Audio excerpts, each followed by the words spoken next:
You've been lied to about who you are. They told you the version of you they knew is the real one, that you must stay familiar to stay loved, that changing means losing yourself.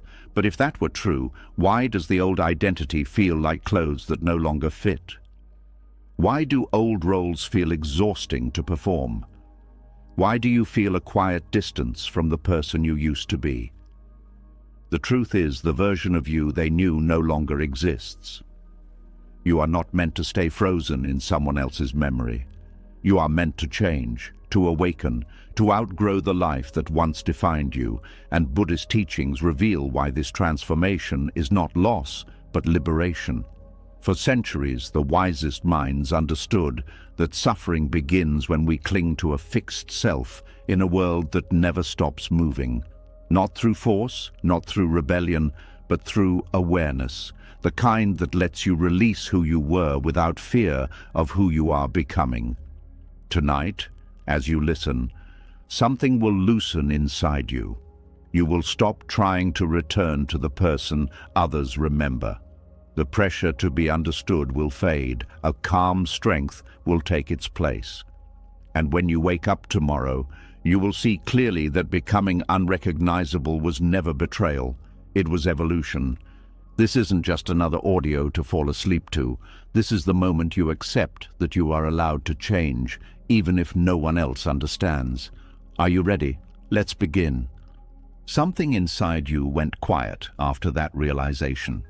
Not peaceful quiet, not relief, but the kind of silence that follows when a truth finally lands and there is no way to argue with it anymore. You can't go back to being who you were, but the world around you hasn't caught up yet. People are still speaking to the old version of you, still expecting the same reactions, the same tolerance, the same personality that once kept everything predictable. And now you're standing in between two identities. The one that is already gone and the one that is still forming. This is where the grieving begins. It doesn't look like grief at first.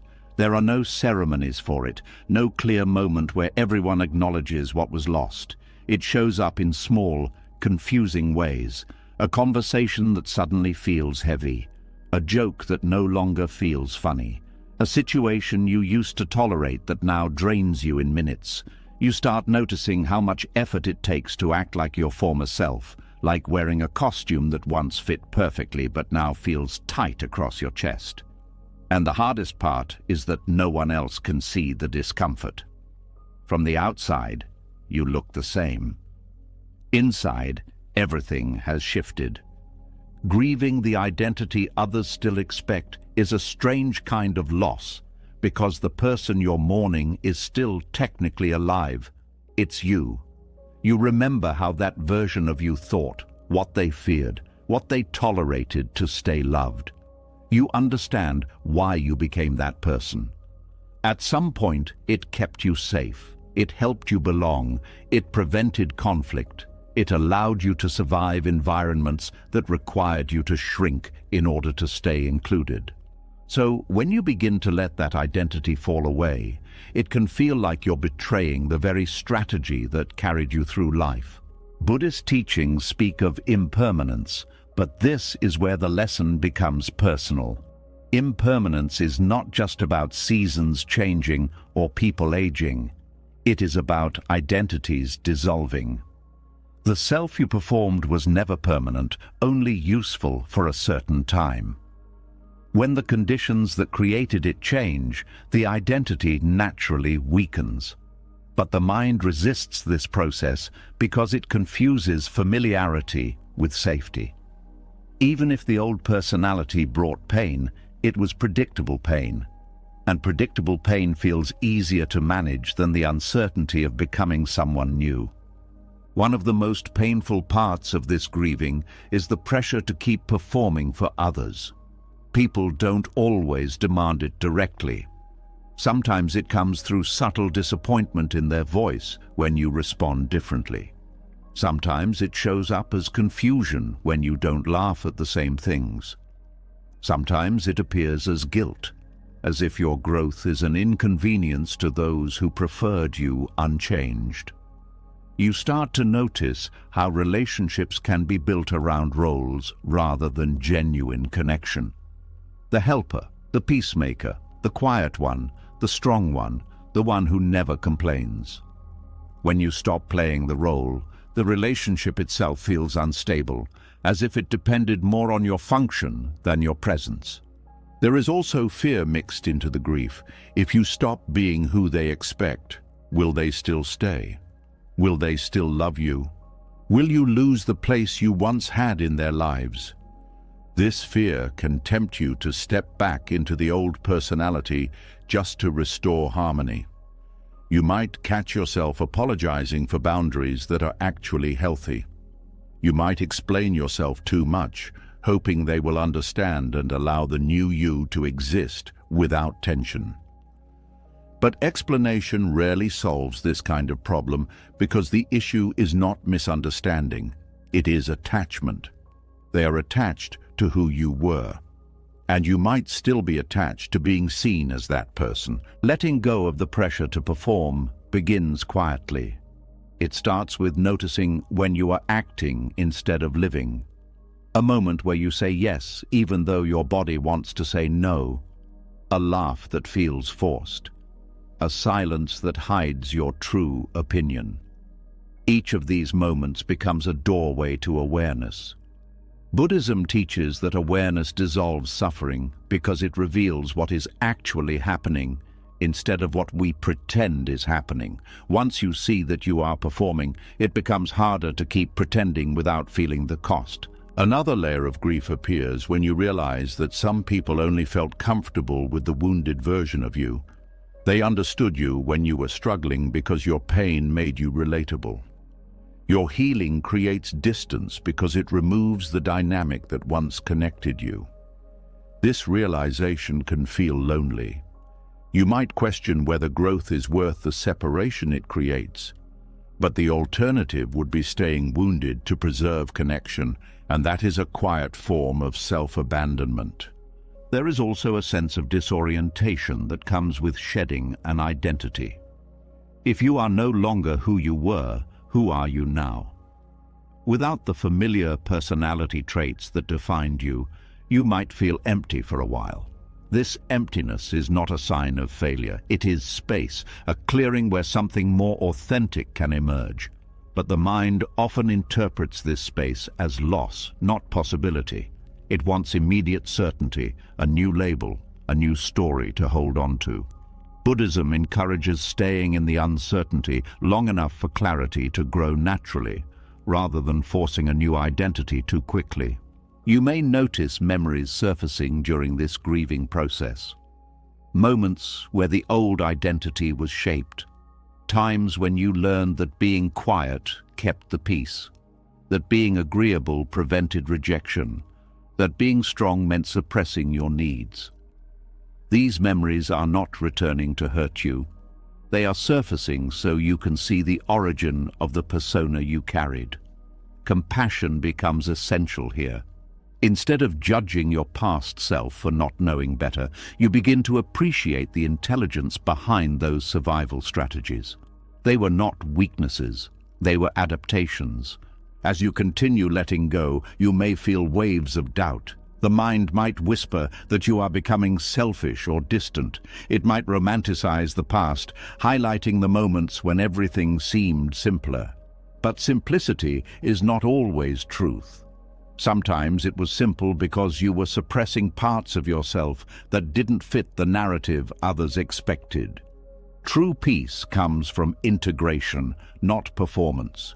Relationships will start to reveal their foundations during this time.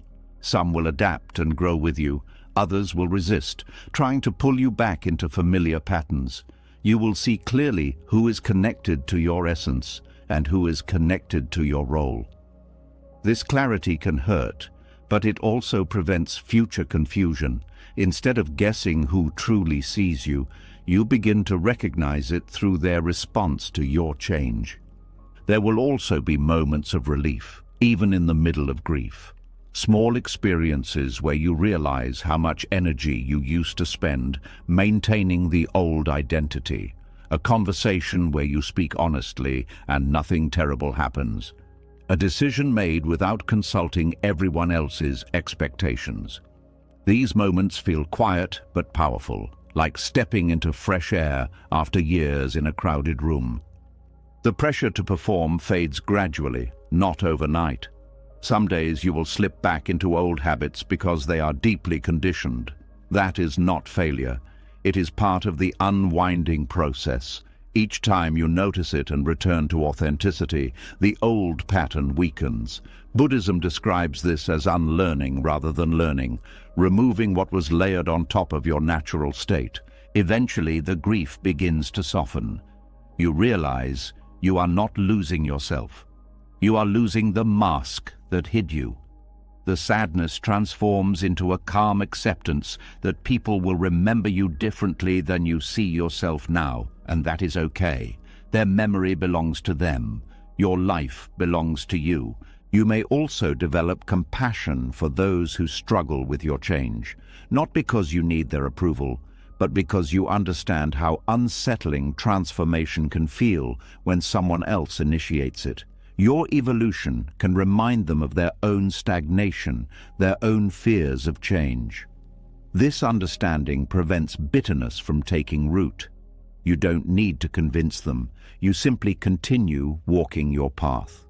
Over time, a quiet confidence replaces the need to be recognized.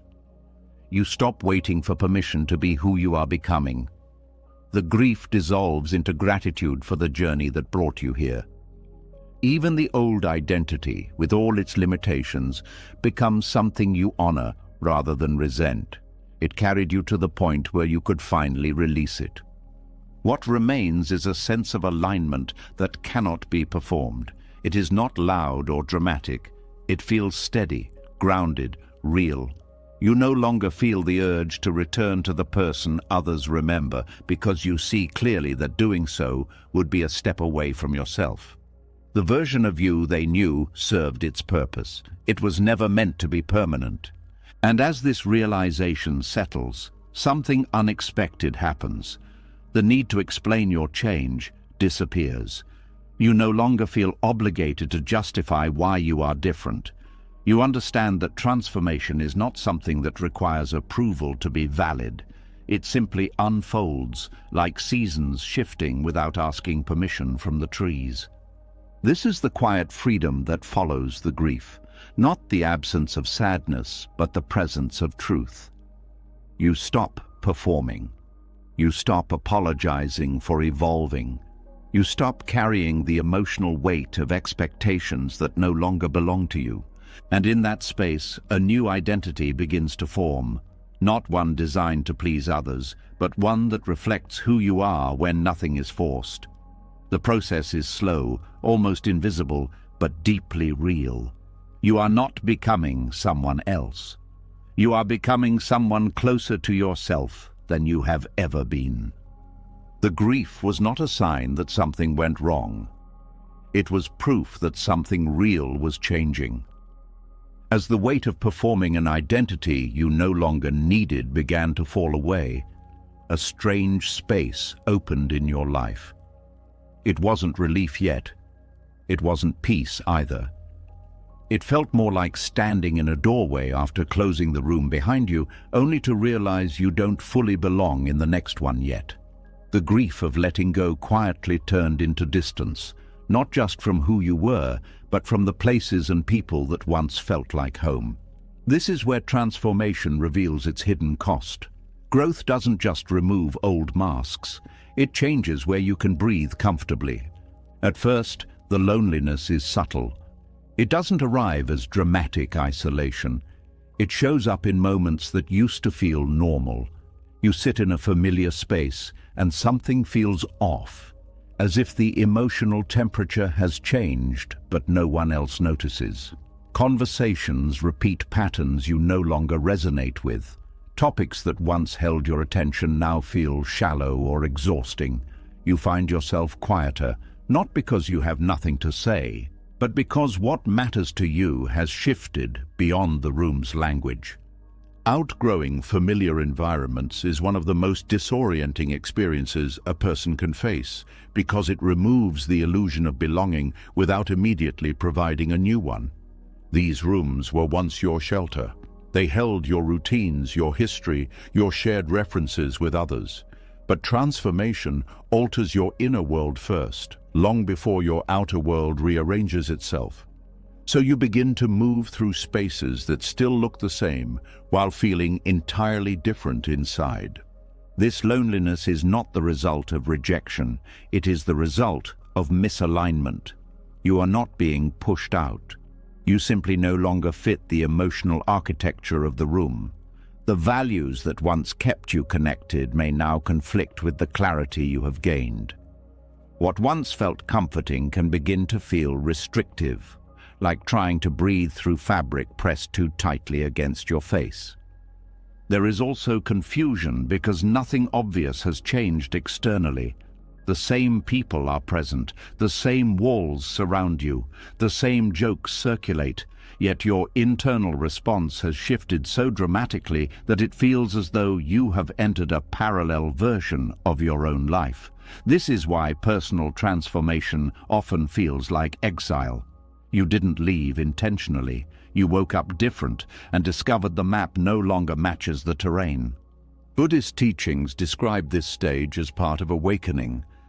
When awareness expands, ignorance begins to dissolve, and with it the unconscious agreements that once kept relationships and environments stable. You start noticing dynamics that used to pass unnoticed. Patterns of control, avoidance, superficiality, emotional dependency.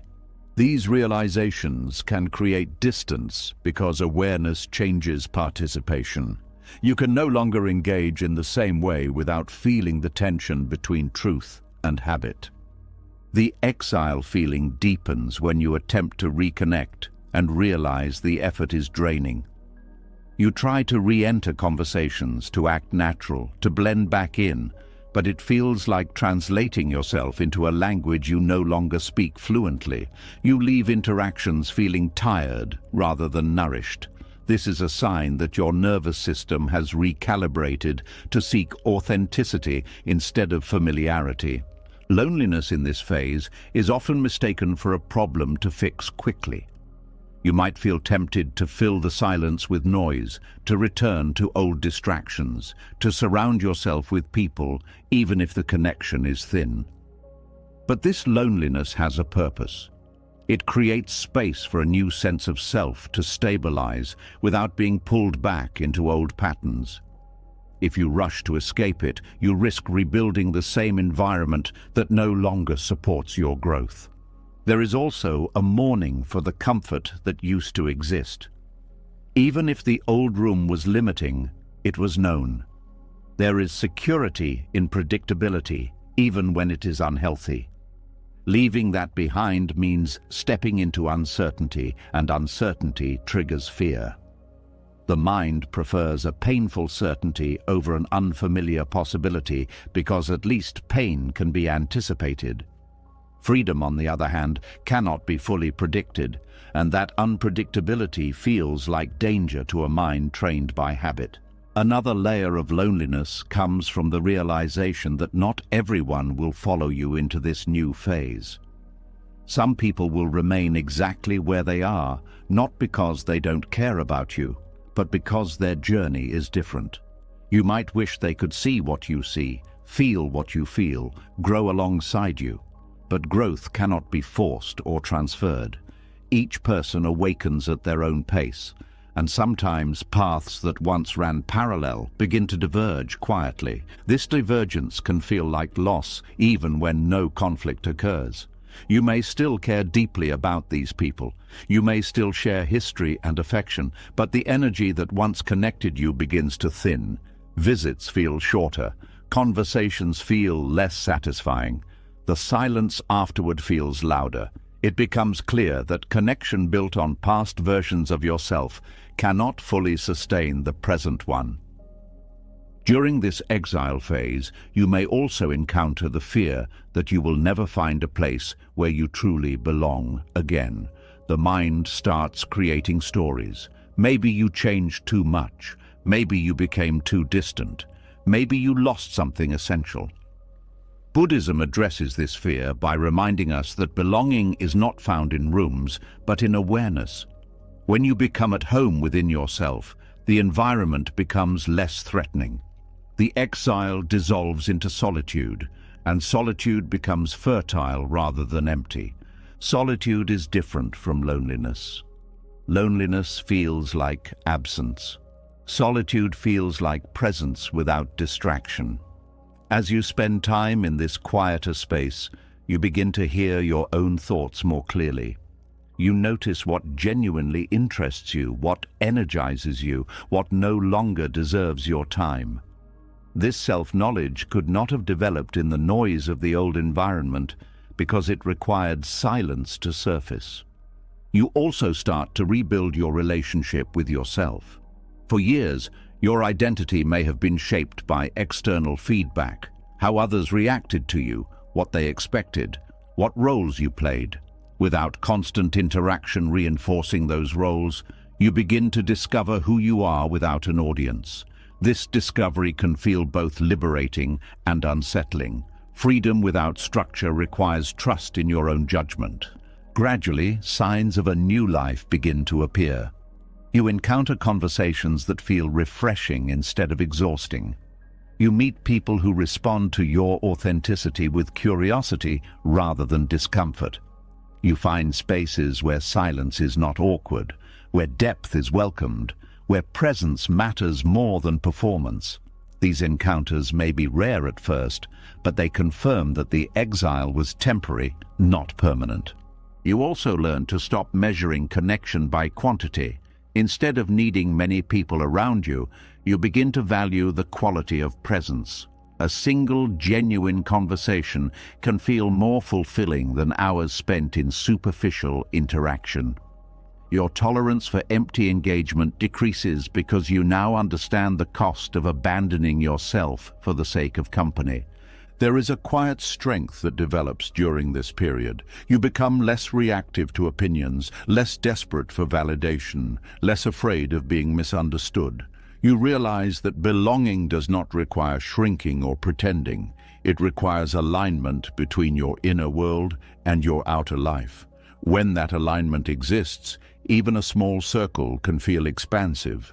Eventually, what once felt like exile begins to resemble freedom. You move through spaces without needing them to define you. You can enter familiar rooms without being pulled back into old roles because your sense of self no longer depends on the environment. The loneliness fades not because you returned to who you were, but because you stopped resisting who you became. This transformation teaches a profound lesson. Sometimes you must lose the feeling of home in order to build one that is real. Familiarity is not the same as belonging. Familiarity can exist even in places that limit you. True belonging grows in spaces where you can exist without disguise. When you look back at this period, you may realize it was one of the most important transitions of your life. It forced you to choose authenticity over comfort, depth over convenience, truth over nostalgia. It showed you that growth is not just about gaining new qualities, but about releasing environments that cannot contain the person you are becoming. And in the quiet that remains, you understand something that once seemed impossible. Exile was never the destination. It was the bridge between who you were and the freedom you were moving toward. Freedom began to feel possible once the loneliness softened, but a quieter obstacle was still waiting. You could step into new spaces, speak differently, choose differently, yet something invisible kept pulling at your sleeve. Not a place, not a person standing in front of you, but a memory living inside others. You started noticing how people spoke to you as if time had stopped, as if the person you used to be was still standing right there in front of them. This is where transformation meets resistance that doesn't come from the present at all, but from the past, refusing to loosen its grip. It hurts in a very specific way when someone describes you using words that no longer feel true. They talk about who you were as if it is still accurate, repeating stories that freeze you in a version of yourself you quietly outgrew.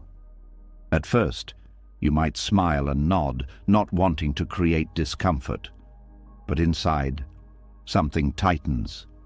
You feel unseen, not because they don't care, but because they are looking at an old photograph while you are standing there in motion. Other people's nostalgia can feel warm on the surface. It can sound affectionate, even loving. They remember your old habits, your old reactions, your old vulnerabilities. They tell stories about you that once felt familiar. Yet nostalgia has a shadow side. It turns living people into fixed characters. It edits out growth, complexity, and pain, leaving only the parts that fit a comforting narrative. When you are the subject of that narrative, it can feel like being placed inside a glass case, where everyone admires who you used to be while ignoring who you are becoming. This quiet imprisonment often goes unnoticed because it doesn't look hostile. No one is trying to hurt you. They simply hold on to memories because those memories are part of their own identity. The version of you they remember is tied to how they understood their world at that time. If you change, it forces them to reconsider their own story. So without realizing it, they keep relating to you in the way that preserves their sense of stability. You may notice this in conversations where people respond to you based on your old personality rather than your current words. You express a boundary, and they laugh as if you are joking because the old you never set boundaries. You share a new perspective, and they dismiss it because they still see you as the person who once doubted themselves.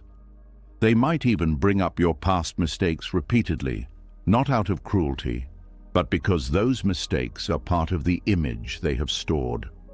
Buddhist teachings speak about attachment not only to things, but to ideas of self.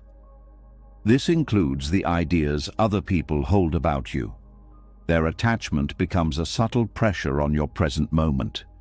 It tempts you to behave in ways that confirm their expectations so they don't feel disoriented. You might find yourself slipping back into old speech patterns, old humor, old passivity, simply because it is easier than confronting the discomfort of being seen as unfamiliar. Memory is powerful because it carries emotion.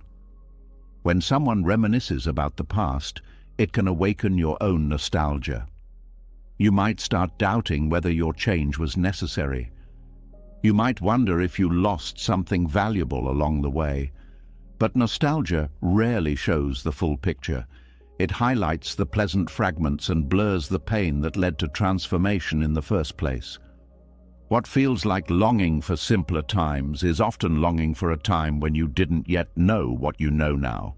This is why being frozen in someone else's memory can feel suffocating. It asks you to deny your own evolution to preserve their comfort.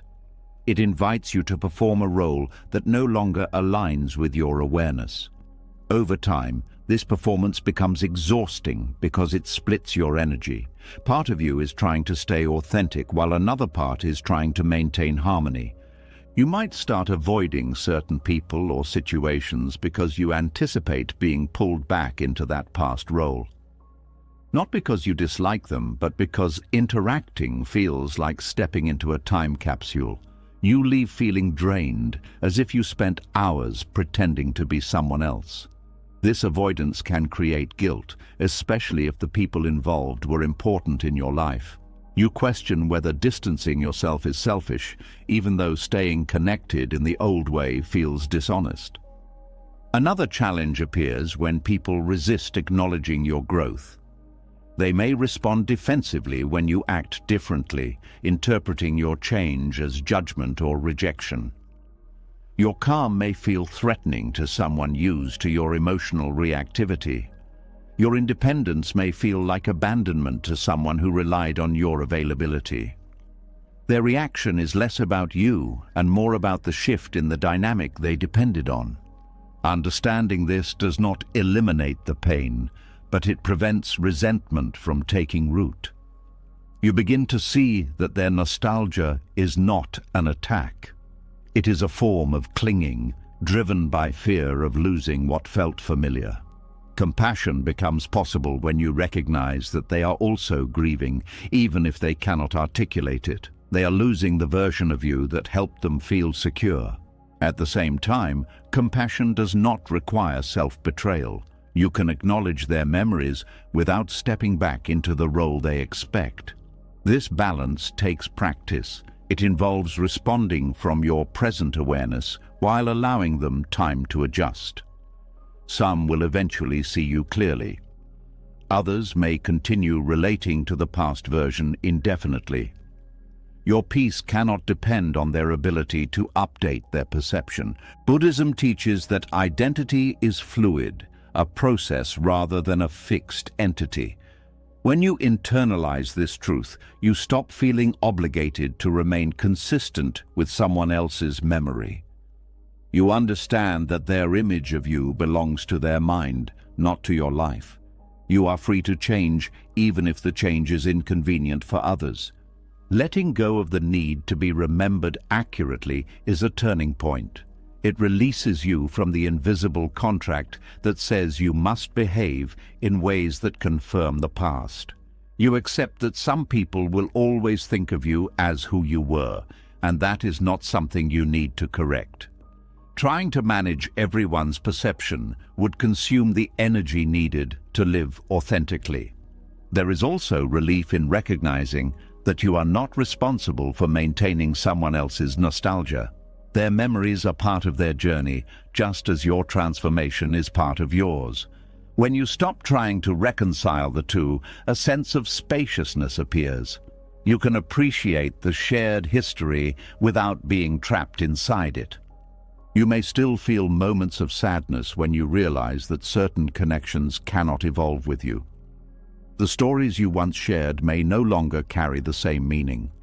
The bond that depended on a specific version of you may fade. This is not a failure of love. It is a reflection of impermanence. Relationships, like identities, change form over time. As you continue forward, new relationships begin to form that are rooted in who you are now rather than who you were. These connections feel lighter because they do not require you to explain your growth or justify your differences. There is mutual curiosity instead of assumption, presence instead of projection. Eventually, the sense of imprisonment dissolves. You stop reacting to being seen as your past self because you no longer feel defined by it. Their nostalgia becomes background noise rather than a force shaping your behavior. You can listen to old stories about yourself without feeling pulled back into them. This freedom does not erase your history, it integrates it. You carry your past as knowledge rather than identity. The roles you once played become chapters rather than cages. You can revisit them without becoming them again. In this clarity, you understand something deeply reassuring. Memory can freeze images, but it cannot stop movement. You are not required to live according to someone else's snapshot. Your life unfolds in real time, guided by awareness rather than nostalgia. The quiet strength that emerges here prepares you for the next phase of transformation, where you learn to walk forward without needing everyone to follow or understand. The past loosens its grip, and the present finally feels wide enough to hold the person you are becoming. As the grip of memory began to loosen and you stopped trying to live inside other people's snapshots of you, a new tension quietly surfaced. It wasn't about who they thought you were anymore. It was about who you once promised yourself you would be. Old dreams, old loyalties, old plans, all waiting patiently in the background, expecting you to follow through.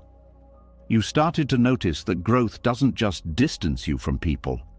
It can distance you from the life you once believed you were supposed to live. And this is where a different kind of courage becomes necessary. There is a particular sadness that comes from realizing you are no longer aligned with paths you once fought hard to walk. Goals that once gave you identity now feel hollow. Relationships that once felt permanent now feel like chapters that quietly closed. Even beliefs about what success or happiness should look like begin to dissolve. You may catch yourself wondering when exactly the shift happened, because it rarely arrives as a dramatic event. It unfolds slowly, like a landscape changing color while you are too busy surviving to notice. Disappointing old versions of your life feels uncomfortable because it challenges the idea that consistency equals integrity. You were taught to follow through, to stay loyal, to finish what you started. So when your heart moves in a different direction, it can feel like betrayal. You might worry that you are becoming unreliable or ungrateful for the opportunities you once prayed for. But growth often requires re-evaluating commitments made by a version of you who had different needs and different awareness. Silent agreements exist everywhere in life. Some were spoken openly, others were formed through expectations that were never discussed but always understood. You agreed to be the responsible one, the strong one, the accommodating one, the one who keeps everything stable. You agreed to pursue certain milestones because they were considered normal or admirable. You agreed to remain in environments that shaped your identity even after you outgrew them. These agreements felt natural at the time because they aligned with who you were then. When transformation begins, those agreements start to feel heavy. Not because they were wrong, but because they belong to a past reality. Continuing to honor them would require ignoring your present truth. This is where courage becomes necessary. It is not loud or dramatic courage, it is quiet, steady courage. The willingness to accept that some expectations will not be fulfilled, some promises will not be kept in the way they were originally imagined.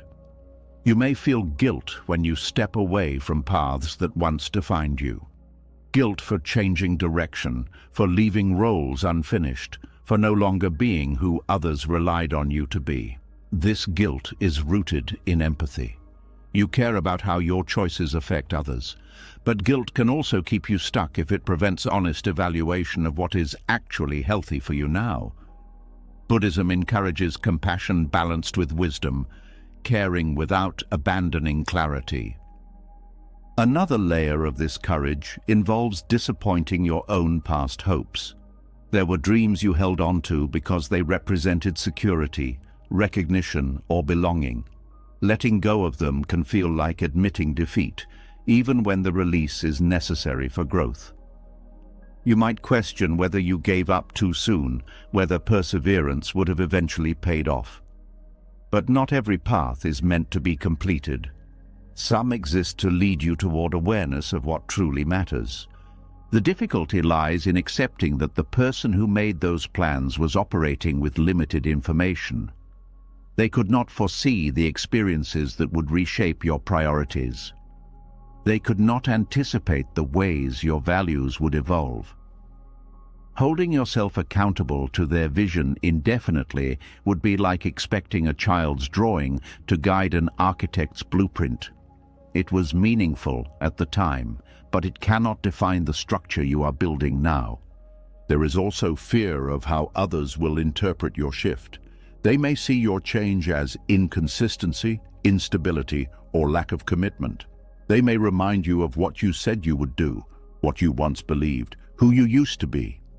Their confusion can intensify your own doubts. Yet clarity often emerges only after you allow yourself to move beyond expectations that no longer reflect your inner state. Buddhist teachings emphasize that attachment to fixed outcomes creates suffering. When you cling to a specific vision of your life, you resist the natural unfolding of experience. Accepting that plans can change is not a sign of weakness. It is a recognition of impermanence. Your life is not a contract you signed years ago. It is a living process responding to new insight. Courage in this context also means tolerating uncertainty. When you step away from familiar goals or roles, you may not immediately know what will replace them.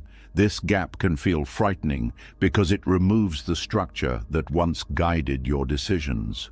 But the absence of a clear path can also be fertile ground for discovering possibilities that were invisible before.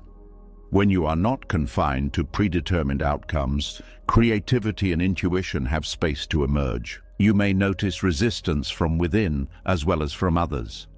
Part of you wants to hold on to the old narrative because it provides a sense of continuity.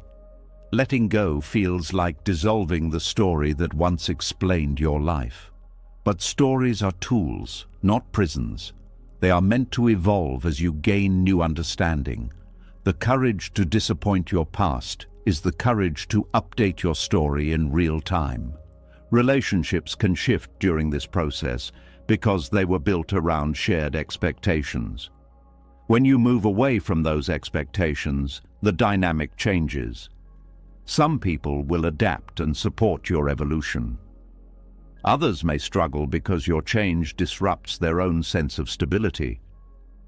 Their reaction does not determine the validity of your growth.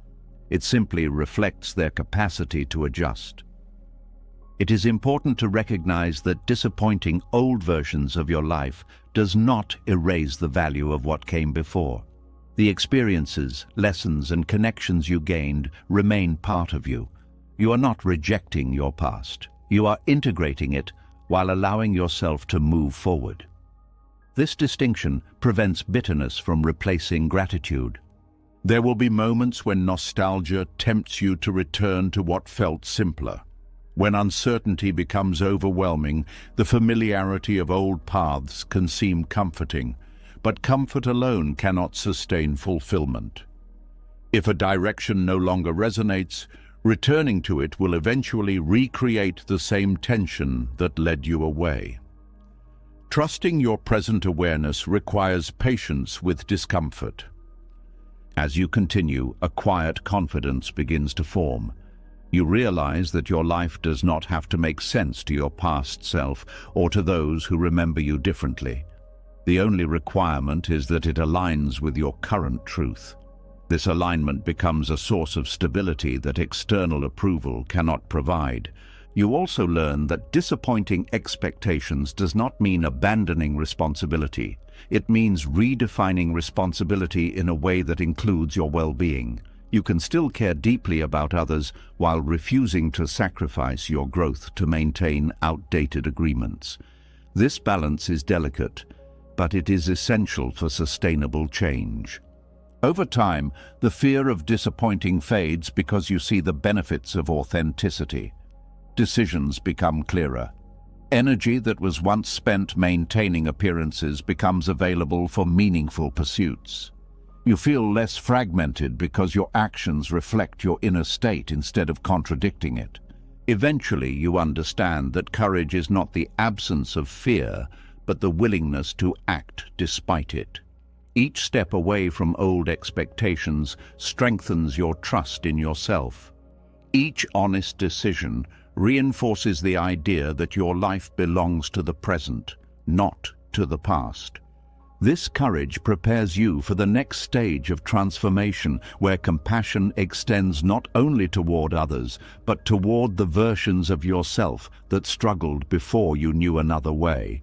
Growth stops feeling like a series of losses and begins to feel like a gradual return to something more genuine. In this space, disappointment transforms into release. You are no longer trying to fulfill agreements you never consciously chose. You are living deliberately, guided by awareness rather than obligation. The past remains part of your story, but it no longer dictates the direction of your future. And with that realization, the fear of letting people down becomes less powerful than the relief of finally being honest with your own life. As you stepped further into a life guided by honesty instead of obligation, something else began to surface. A quiet realization that not everyone was reacting to your growth with resistance out of malice. Some of them were simply confused. They were not trying to hold you back. They just didn't know how to meet this version of you because the only language they had learned was the one spoken by your pain. The courage to move forward slowly opened into a softer understanding. Not everyone who struggles with your healing is against you. Some only knew how to love you when you were hurting. There is a particular kind of sadness that appears when you realize that certain people bonded with you through shared wounds. The connection was real, but it was built on survival, not wholeness. You were relatable because you were struggling. You were approachable because you needed support. You were understandable because your reactions fit a story they recognized. When healing begins, the story changes, and they no longer know their role in it. This does not mean the relationship was false. It means it was shaped by circumstances that no longer exist. Pain has a way of creating intimacy quickly.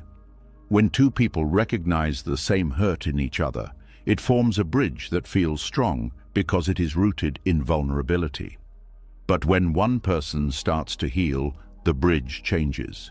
The shared language of suffering fades, and without realizing it, both people can feel lost. Some may respond by trying to pull you back into the old dynamic. They might bring up painful memories repeatedly, as if reminding you of who you were will restore the connection. Others might become distant because your calm feels unfamiliar, even unsettling. Your stability may highlight their own unresolved struggles, and that contrast can create discomfort they don't know how to process. Buddhist teachings emphasize compassion not only for those who hurt us, but also for those who cannot understand us. Everyone moves at their own pace through awareness. Just as you once lived in patterns you now recognize as limiting, others are still navigating their own journeys. Seeing this clearly allows you to replace frustration with patience. Compassion does not mean returning to a wounded state to make others comfortable. It means recognizing that their reaction comes from confusion rather than rejection. They are adjusting to a version of you that no longer fits their expectations, and adjustment takes time.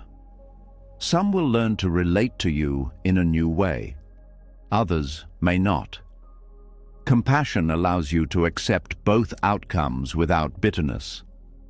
There can also be grief for the simplicity that existed when you were hurting together.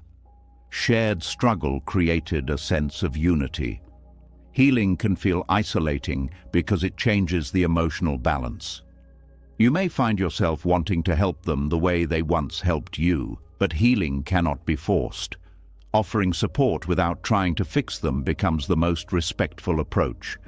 It is important to understand that your healed state may feel distant to someone who is still in pain. Not because you stopped caring, but because you no longer operate from the same emotional frequency. Where you once reacted with intensity, you now respond with calm. Where you once sought reassurance, you now rely on inner stability. This difference can feel like separation, even when love remains. Compassion also involves forgiving yourself for not being able to meet everyone where they are. You may wish you could carry others with you, ensure they never feel left behind. But growth is not something that can be transferred like an object. Each person must walk through their own experiences to reach understanding. Your role is not to rescue, but to remain kind while honoring your boundaries. Some people may interpret your healing as indifference. They might say you changed too much, became too distant, forgot where you came from. These statements often reflect their fear of losing the connection that existed before. Responding defensively will not resolve this fear. Responding with calm acknowledgement can ease the tension without compromising your progress. There is also a deeper layer of compassion that develops when you realize you were once in their position. There was a time when you could not understand someone else's growth either. You may have felt abandoned when others moved forward. Remembering this prevents judgment from replacing empathy. It reminds you that confusion is part of the human experience, not a flaw. Your healed presence can still offer comfort even if it feels unfamiliar. Stability has a quiet influence. Over time, some may begin to trust the calm you embody. They may see that healing did not erase your humanity. It simply allowed you to express it without the distortion of pain. This gradual recognition can rebuild connection in a healthier form. However, compassion also requires accepting that some relationships will remain rooted in the past. Not every bond can evolve. Letting go without resentment becomes an act of kindness toward both yourself and the other person. You release them from the expectation to change while freeing yourself from the pressure to stay the same. As you continue forward, you learn to hold space for different emotional realities without absorbing them. You can listen without becoming overwhelmed. You can care without sacrificing your equilibrium. This balance is a sign that healing has reached a level where it no longer depends on external harmony. You may also discover new ways to connect that do not rely on shared suffering. Conversations about growth, creativity, presence, or simple everyday experiences can replace discussions centered on pain.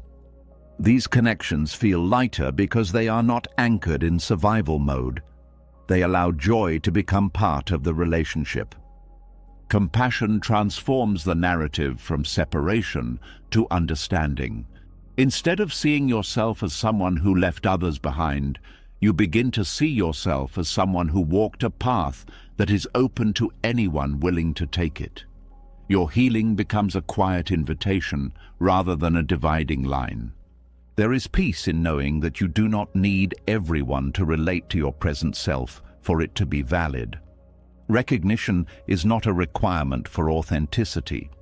Your journey does not lose meaning simply because it is not understood by all. Trusting this truth allows you to move without carrying unnecessary guilt. Over time, you stop measuring relationships by how closely others mirror your state. You appreciate differences without feeling threatened by them. You can love people at various stages of awareness while remaining grounded in your own. This flexibility reflects a deeper maturity that sees growth as a continuous process rather than a destination. Eventually, compassion circles back to yourself. You recognize the strength it took to heal, the vulnerability it required, the uncertainty you endured. Instead of minimizing your progress to maintain connection, you honor it quietly. Self-respect becomes the foundation from which genuine compassion flows. In this understanding, the distance between you and those who only knew your wounded self feels less painful. It becomes part of the natural unfolding of life. Some people meet us in certain chapters and not others. Their presence was meaningful, even if it was temporary. Appreciating that meaning without clinging to permanence allows you to carry the connection without being bound by it. As this perspective settles, your heart feels lighter, not because everyone now understands you, but because you no longer need them to. Compassion dissolves the tension between past and present. It replaces the urge to explain with the willingness to accept. And in that acceptance, you become capable of relating to others from a place that is no longer shaped by wounds, but by awareness. This is where healing stops being something you guard and becomes something you quietly embody, influencing the world around you without effort. As compassion settled into your heart and you stopped expecting others to understand your transformation, a deeper realization quietly emerged. It did not come as comfort, it came as clarity, the kind that rearranges everything you thought was still possible. You began to see that even if you wanted to return to the life you once knew, something essential had changed. Not the world around you, but the way you see it. And once vision changes, the past stops being a place you can live in. It becomes a memory you can visit but never inhabit again. There is a moment in every transformation that feels like waking up too far from a dream to fall back asleep. At first, you might try. You might revisit old routines, reconnect with familiar places, attempt conversations that once felt natural. You hope that something inside you will switch back, that the ease you once felt will return. But instead of comfort, You feel a quiet resistance, as if your inner world refuses to cooperate with the script. This resistance is not stubbornness. It is awareness refusing to shrink. The shock comes from realizing that change is not reversible in the way we imagine. We grow up believing that if something doesn't work out, we can simply go back to what existed before. But awareness does not work like that. Once you see clearly, the illusion dissolves. You cannot unknow what you know. You cannot unfeel what you have felt. You cannot return to ignorance after tasting understanding. Buddhist teachings describe this as awakening from delusion, not in a dramatic sense, but in a gradual one. You begin to notice the patterns that once controlled you. You see how fear shaped your decisions, how attachment kept you stuck, how approval influenced your sense of worth. These insights create distance between you and the person who operated without questioning those forces. Returning would require pretending you never learned these lessons, and the mind cannot convincingly maintain that illusion for long. The past may still call to you during moments of uncertainty. When the new path feels unclear, nostalgia offers a comforting alternative. It presents an edited version of what used to be, highlighting familiarity while minimizing the reasons you left. You might remember the warmth without the suffocation, the stability without the stagnation. This selective memory can create the illusion that returning would solve your discomfort, but when you step closer, the illusion dissolves. The same environment that once felt safe now feels constricting. The conversations repeat without depth. The emotional dynamics remain unchanged. You realize that what you missed was not the situation itself, but the sense of certainty it provided. Certainty, even when limiting, can feel safer than freedom because it removes the burden of choice. The shock intensifies when you accept that there is no bridge back, only forward. Growth does not erase the past, but it transforms your relationship with it. The person who lived that life no longer exists in the same form. Trying to return would be like wearing clothes designed for a different body. They might still fit physically, but they no longer align with how you move. This realization can bring grief because it marks the end of a possibility you unconsciously held on to. As long as you believed you could return, you had a safety net. You could explore change without fully committing because retreat seemed available. When that option disappears, you face the full reality of transformation. There is no backup plan, only the unknown ahead.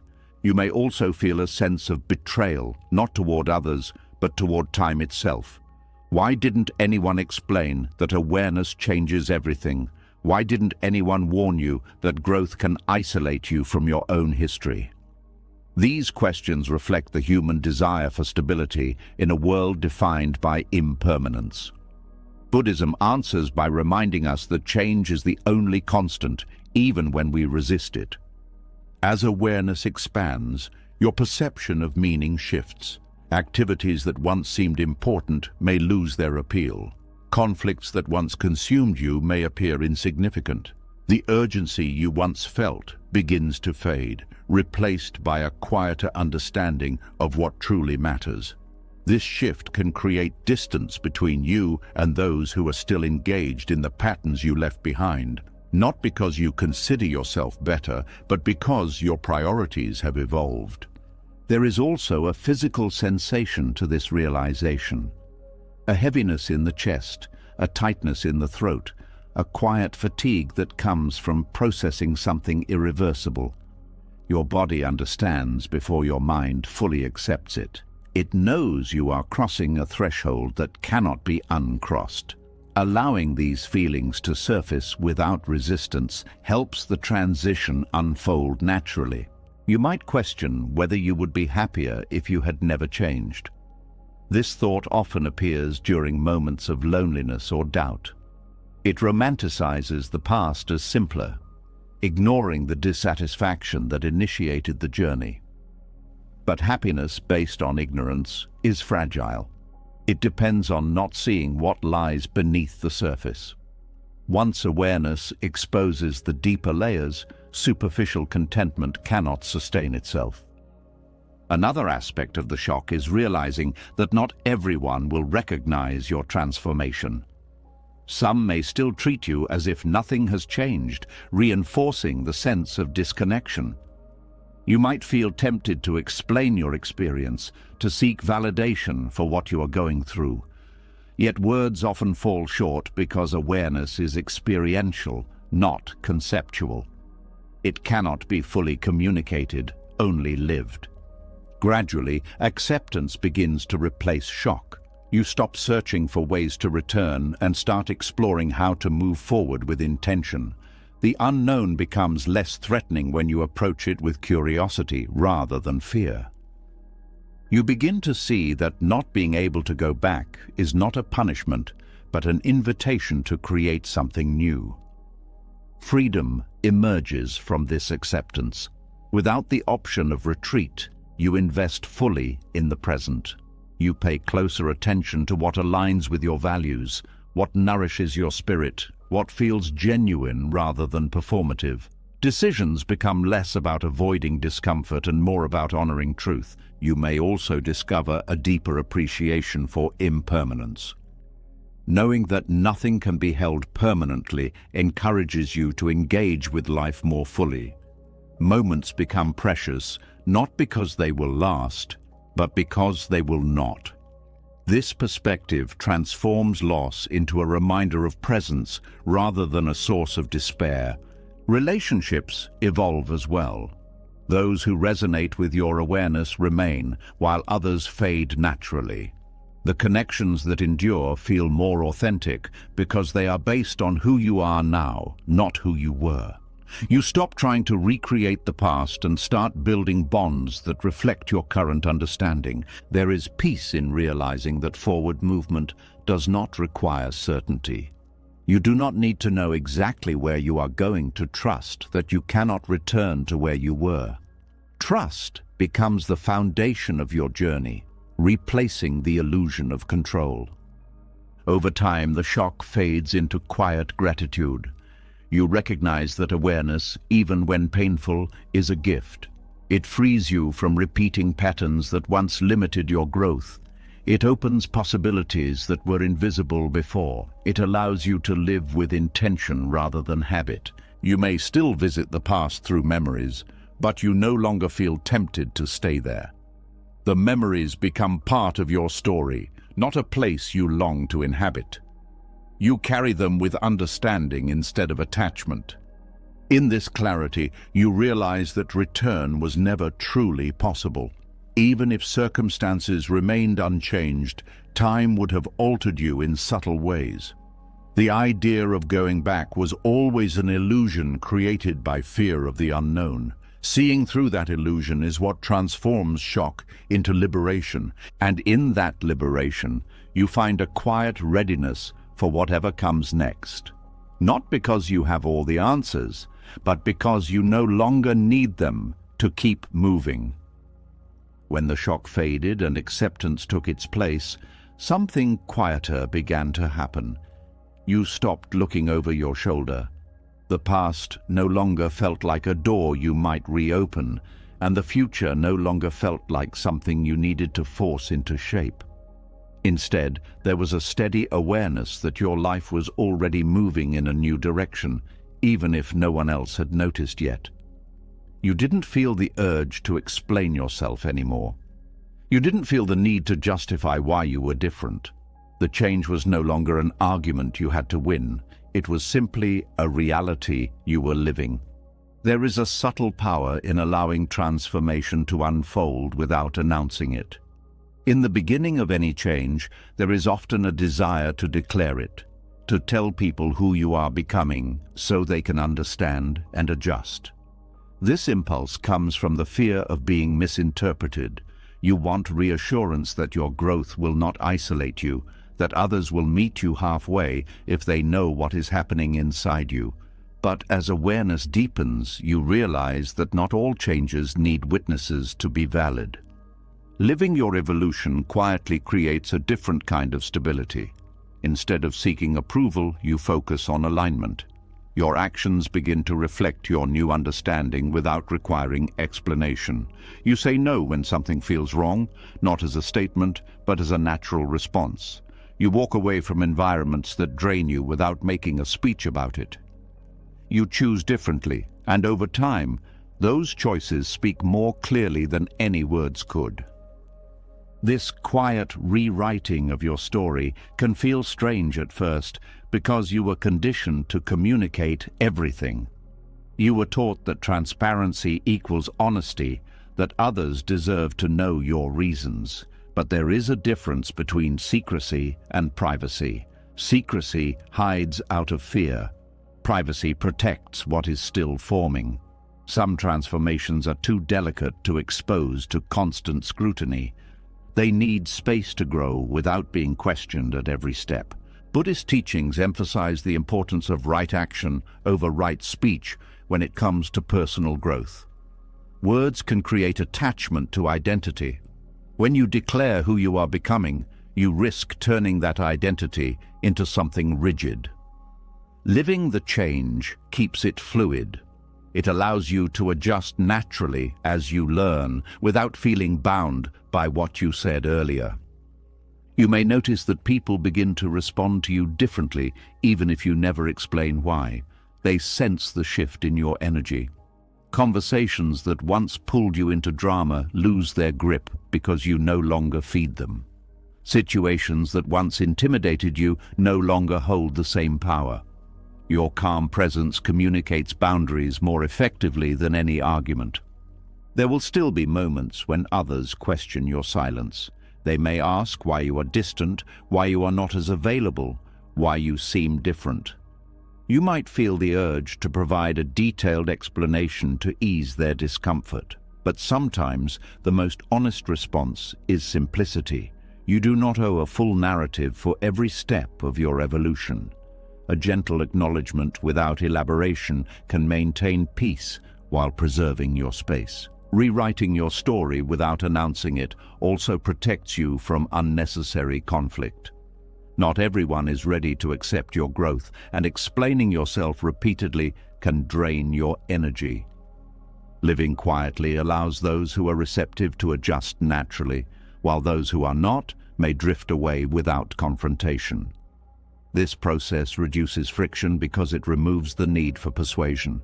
Another benefit of this approach is that it keeps your focus on the present rather than on managing perceptions. When you are busy defending your change, you are still tied to the past version of yourself. When you simply live differently, your attention remains on what matters now.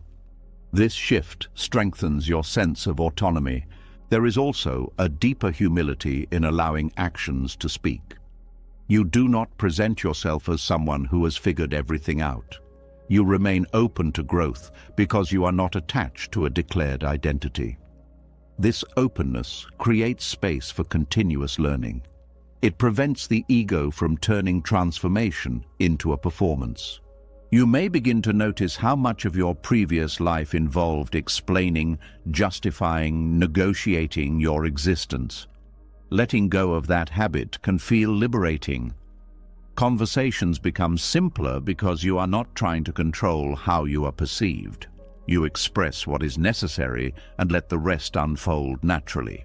Silence can also be a form of respect for your process and for the autonomy of others. By not forcing your narrative onto them, you allow them to interpret your change in their own way. Some will see it clearly, others will misunderstand. Accepting both outcomes without anxiety reflects a deeper confidence. Over time, the story of your life begins to look different, not because you rewrote it deliberately, but because your choices redirected its path. Opportunities that align with your values appear. Relationships based on authenticity replace those based on obligation. Your environment gradually reflects the person you have become, even if you never announced the transition. There may still be moments of doubt, especially when you encounter resistance or misunderstanding. You might wonder if silence is causing distance, but distance is not always negative. It can be a natural adjustment period while others recalibrate their perception of you. Trusting this process requires patience. Buddhism teaches that attachment to identity creates suffering because it resists the fluid nature of existence. By not announcing who you are becoming, you reduce attachment. You allow yourself to evolve continuously without needing to maintain consistency for the sake of appearances. You also discover that people who truly care will focus on how you treat them rather than on explanations. Kindness, presence, and honesty communicate more than declarations. Those who value you will adapt to your growth because they are invested in your well-being, not just in familiarity.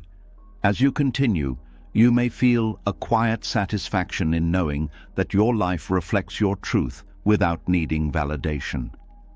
This satisfaction is not pride. It is alignment. It comes from living in accordance with your understanding rather than with expectations. Eventually, the need to narrate your transformation disappears entirely. You realize that your story is not a fixed script, but an unfolding process. Each day adds a new layer without erasing the previous ones. You are not abandoning your past. You are integrating it into a larger perspective. This approach also allows you to remain compassionate toward those who are still attached to earlier versions of you. You do not challenge their memories aggressively because you no longer feel threatened by them. Your identity is grounded in the present, not in their perception. There is freedom in knowing that you do not have to convince anyone of your authenticity. Authenticity reveals itself over time through consistency. Your calm responses, your thoughtful decisions, your steady boundaries become the new narrative others learn to recognize. In this quiet rewriting, you begin to experience a deeper peace. Not the dramatic peace of a resolved conflict, but the steady peace of living without internal contradiction. Your outer life gradually matches your inner clarity. You may look back and realize that the most significant changes happened without announcements, without ceremonies, without dramatic moments. They happened in ordinary decisions made differently, repeated until they formed a new pattern. And in that realization, you understand that transformation does not need an audience to be real. It only needs your willingness to live it fully. As your story began to rewrite itself through quiet actions instead of explanations, another shift appeared that you could not ignore. People started reacting to you with uncertainty. They hesitated before speaking, as if trying to calculate which version of you would answer. Some seemed cautious, others curious, a few even uncomfortable. You realized that the consistency they once relied on was gone. You were no longer easy to predict, and that unpredictability unsettled more than just them. It unsettled you too. Because predictability had once been your proof that you were stable, trustworthy, understood. Now you were stepping into a different kind of freedom, one that did not come with familiar reassurance. There is a strange discomfort in realizing that you are no longer the person everyone can anticipate. You used to respond the same way to certain situations. You had patterns people memorized. They knew what would make you say yes, what would make you apologize, what would keep you quiet, what would draw you back even after you said you were done. These patterns created a sense of order, even if that order limited you. When those patterns break, the environment around you loses its script. Freedom without predictability can feel like walking without a map. At first, it does not feel empowering. It feels exposed. You may question whether you are becoming inconsistent or unreliable. The mind tries to pull you back toward familiar behavior because it equates consistency with safety. But true transformation often disrupts the patterns that once defined you. It is not instability. It is growth moving faster than old habits can keep up with. Buddhist teachings emphasize the fluid nature of the self. When awareness deepens, reactions become less automatic. Instead of responding from conditioning, you respond from presence. Presence cannot be predicted because it adapts to what is actually happening rather than what has happened before. This adaptability can look erratic to those who are used to your predictability, but in reality, it is a sign of freedom from mechanical behavior. You might notice this shift in small ways. Situations that once triggered anxiety now meet calm. Requests you once accepted without question now receive thoughtful consideration. Conflicts that would have escalated now dissolve because you refuse to engage in the same emotional loop. These changes make your responses less consistent in the eyes of others, but more authentic in relation to your current awareness. There is also unease because unpredictability removes the comfort of identity. If you are not the reliable peacemaker, the accommodating friend, the strong one who never needs support, then who are you? Without those roles, you may feel undefined. This undefined space can feel like instability, even though it is actually openness, the ability to respond without being constrained by expectations. Others may react strongly to this shift because your unpredictability challenges their sense of control. Predictable people are easier to manage. When someone can anticipate your reaction, they can shape their behavior accordingly. When they cannot, they must engage with you more honestly. This change can create tension because it removes the hidden agreements that once governed the relationship. You may also encounter accusations that you have changed too much.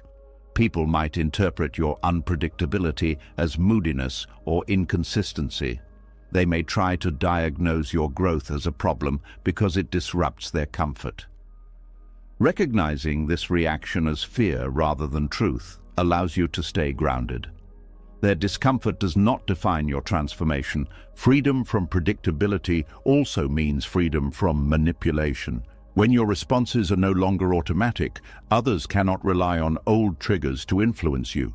Guilt, pressure, flattery, or urgency lose their effectiveness because you pause before reacting. This pause creates space for choice, and choice is the foundation of autonomy. At the same time, this freedom requires responsibility. Without predictable patterns, you must rely on inner guidance rather than external cues. Decisions become more intentional because they are not dictated by habit. This responsibility can feel heavy at first because it removes excuses. You cannot say you reacted a certain way because you always do. You must acknowledge that you are choosing differently. There is also a learning curve in trusting your new responses. You may second-guess yourself, wondering if you are overcorrecting or acting impulsively. Over time, patterns of authenticity replace patterns of conditioning, and trust grows. You begin to see that unpredictability does not mean chaos. It means flexibility guided by awareness. Relationships that survive this phase often become stronger because they are based on mutual respect rather than predictability. People who value your authenticity will adjust to your evolving nature. They will engage with you as you are now rather than as a fixed character. This dynamic creates a more honest connection, even if it requires patience. Some relationships may fade because they depended on your consistency in roles that no longer exist. This fading is not a failure. It reflects the natural process of alignment. Connections that cannot adapt to your growth were tied to patterns you outgrew. Letting them go creates space for interactions that support your present self. You may also notice a deeper sense of aliveness emerging from this unpredictability. Without rigid scripts, life feels less repetitive. You experience situations freshly rather than through the filter of expectation. This freshness can bring excitement but also vulnerability because it removes the illusion of control. Buddhism teaches that clinging to certainty creates suffering because reality is inherently uncertain. Embracing unpredictability aligns you with this truth. Instead of resisting change, you move with it. This movement reduces internal conflict because you are no longer trying to freeze life into familiar shapes. The uneasy part of this freedom gradually softens as you recognize its benefits. You become less afraid of the unknown because you trust your ability to respond to whatever arises. Confidence shifts from controlling outcomes to navigating them. This shift reduces anxiety because it removes the need to anticipate every possibility. You also develop greater compassion for others' discomfort. You understand that unpredictability can feel threatening when someone relies on stability to feel secure. This understanding allows you to respond gently rather than defensively. You do not need to convince them of your growth. Your consistent presence, even within unpredictability, will speak over time. As your life continues to unfold, unpredictability becomes less noticeable to you because it feels natural. You stop comparing your current behavior to past patterns. You simply act in accordance with your awareness. This ease reflects integration, the point where change no longer feels like effort. Eventually, what once felt unsettling becomes a source of quiet pride. You recognize that your inability to be easily predicted means you are no longer trapped by conditioning. You are responding to life as it is, not as it was. This responsiveness allows for deeper engagement with the present moment. In this state, freedom does not feel like rebellion. It feels like alignment. You are not unpredictable for the sake of defiance. You are unpredictable because you are no longer performing a fixed identity. Each moment invites a fresh response, and you trust yourself to meet it honestly. And in that trust, the uneasy freedom transforms into a steady confidence that does not depend on being understood. As unpredictability settled into something steady and you stopped measuring yourself against who you used to be, another quiet threshold appeared. It was not about how others saw you anymore.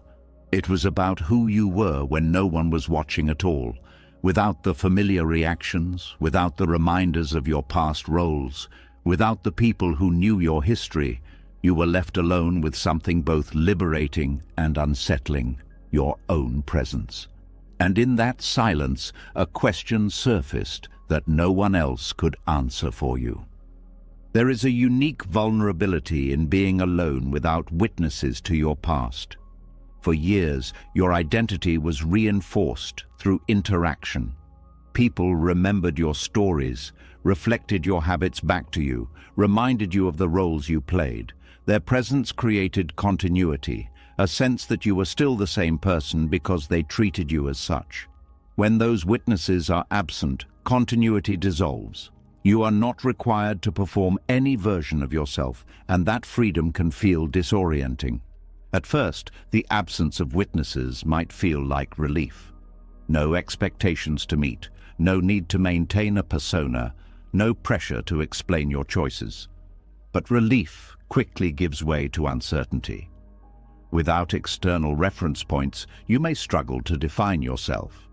You notice how often your sense of identity depended on feedback, approval, recognition, even conflict. Without those signals, you must rely on internal awareness, something that takes time to trust. This stage of transformation often occurs when you move into new environments, spend extended time alone, or simply withdraw from familiar social circles. The quiet allows your conditioned responses to fade, revealing patterns you did not see before. You might discover habits that belonged more to your surroundings than to your authentic preferences.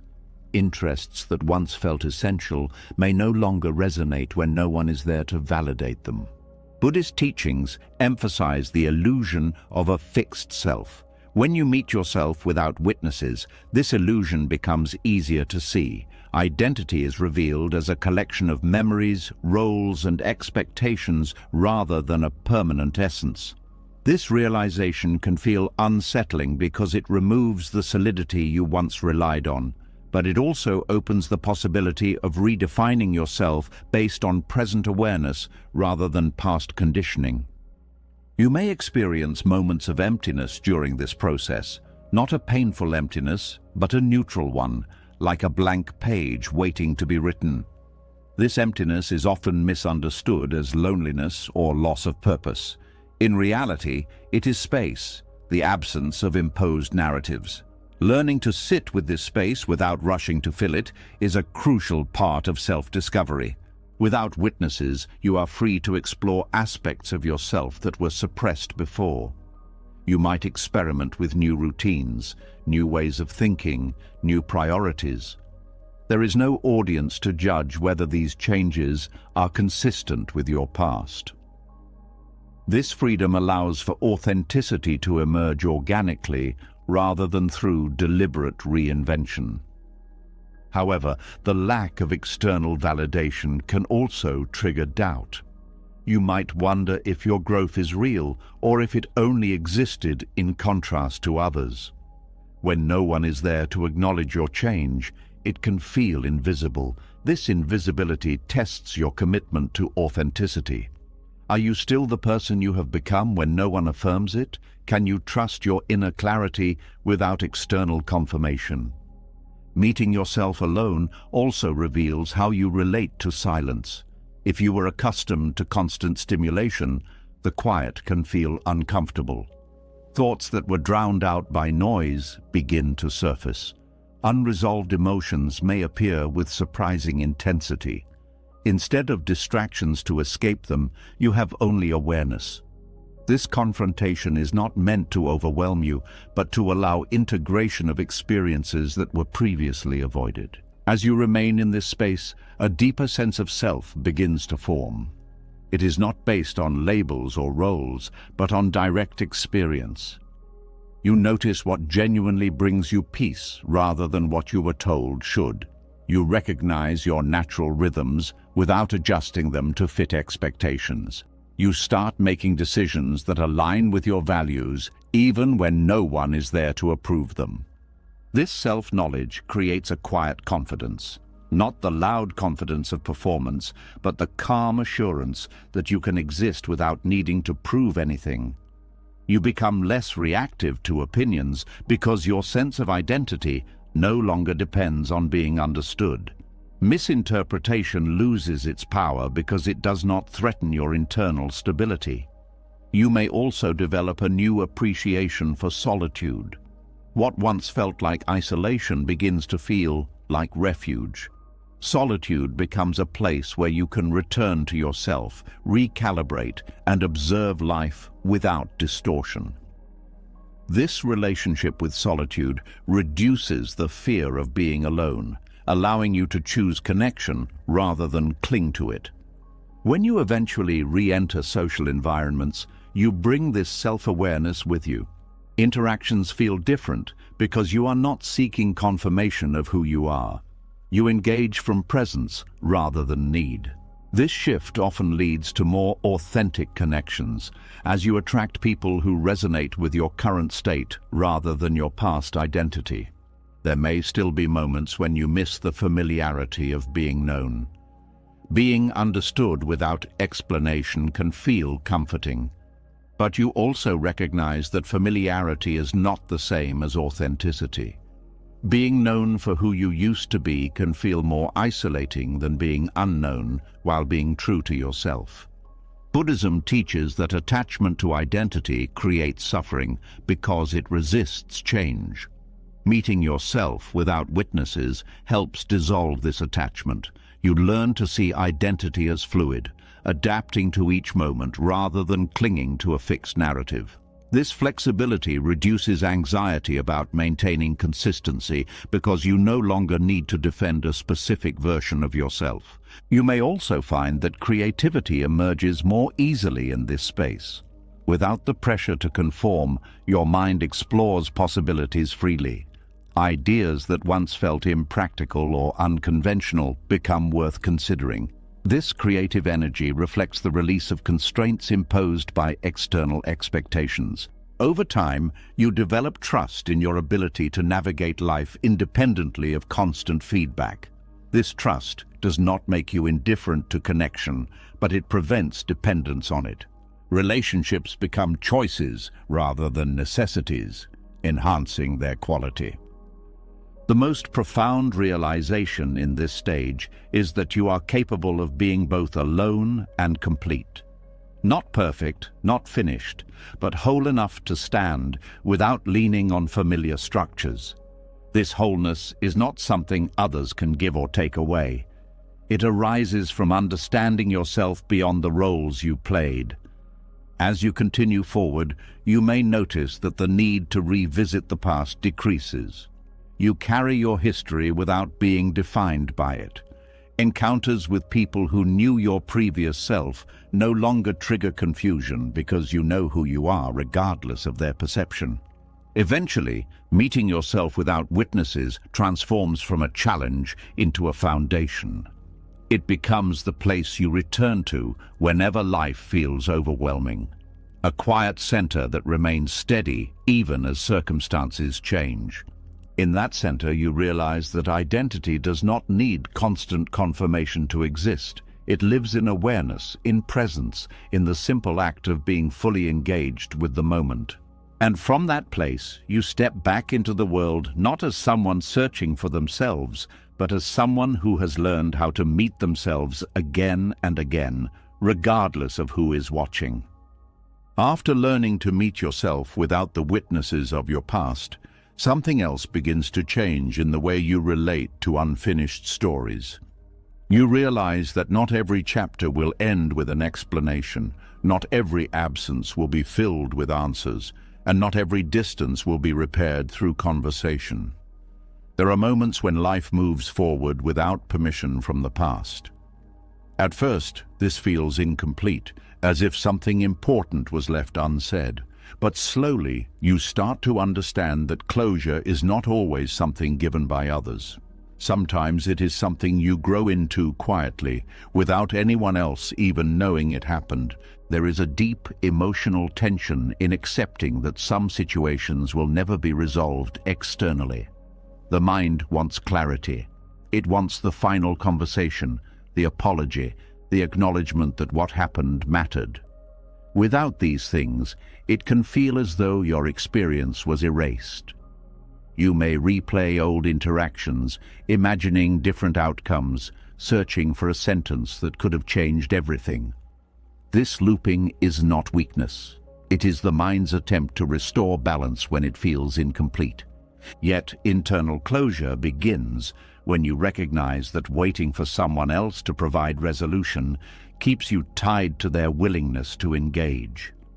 As long as you depend on their participation, your healing remains conditional. Silent closure shifts the focus inward. Instead of asking what they will say, you ask what you need to understand to move forward. This question opens a different path, one that does not rely on cooperation from the outside. Buddhist teachings often speak about attachment to outcomes as a source of suffering. Wanting a specific conversation, a specific response, or a specific apology creates resistance when reality does not deliver it. Letting go of that attachment does not mean the experience did not matter. It means you refuse to let unresolved external factors dictate your internal state.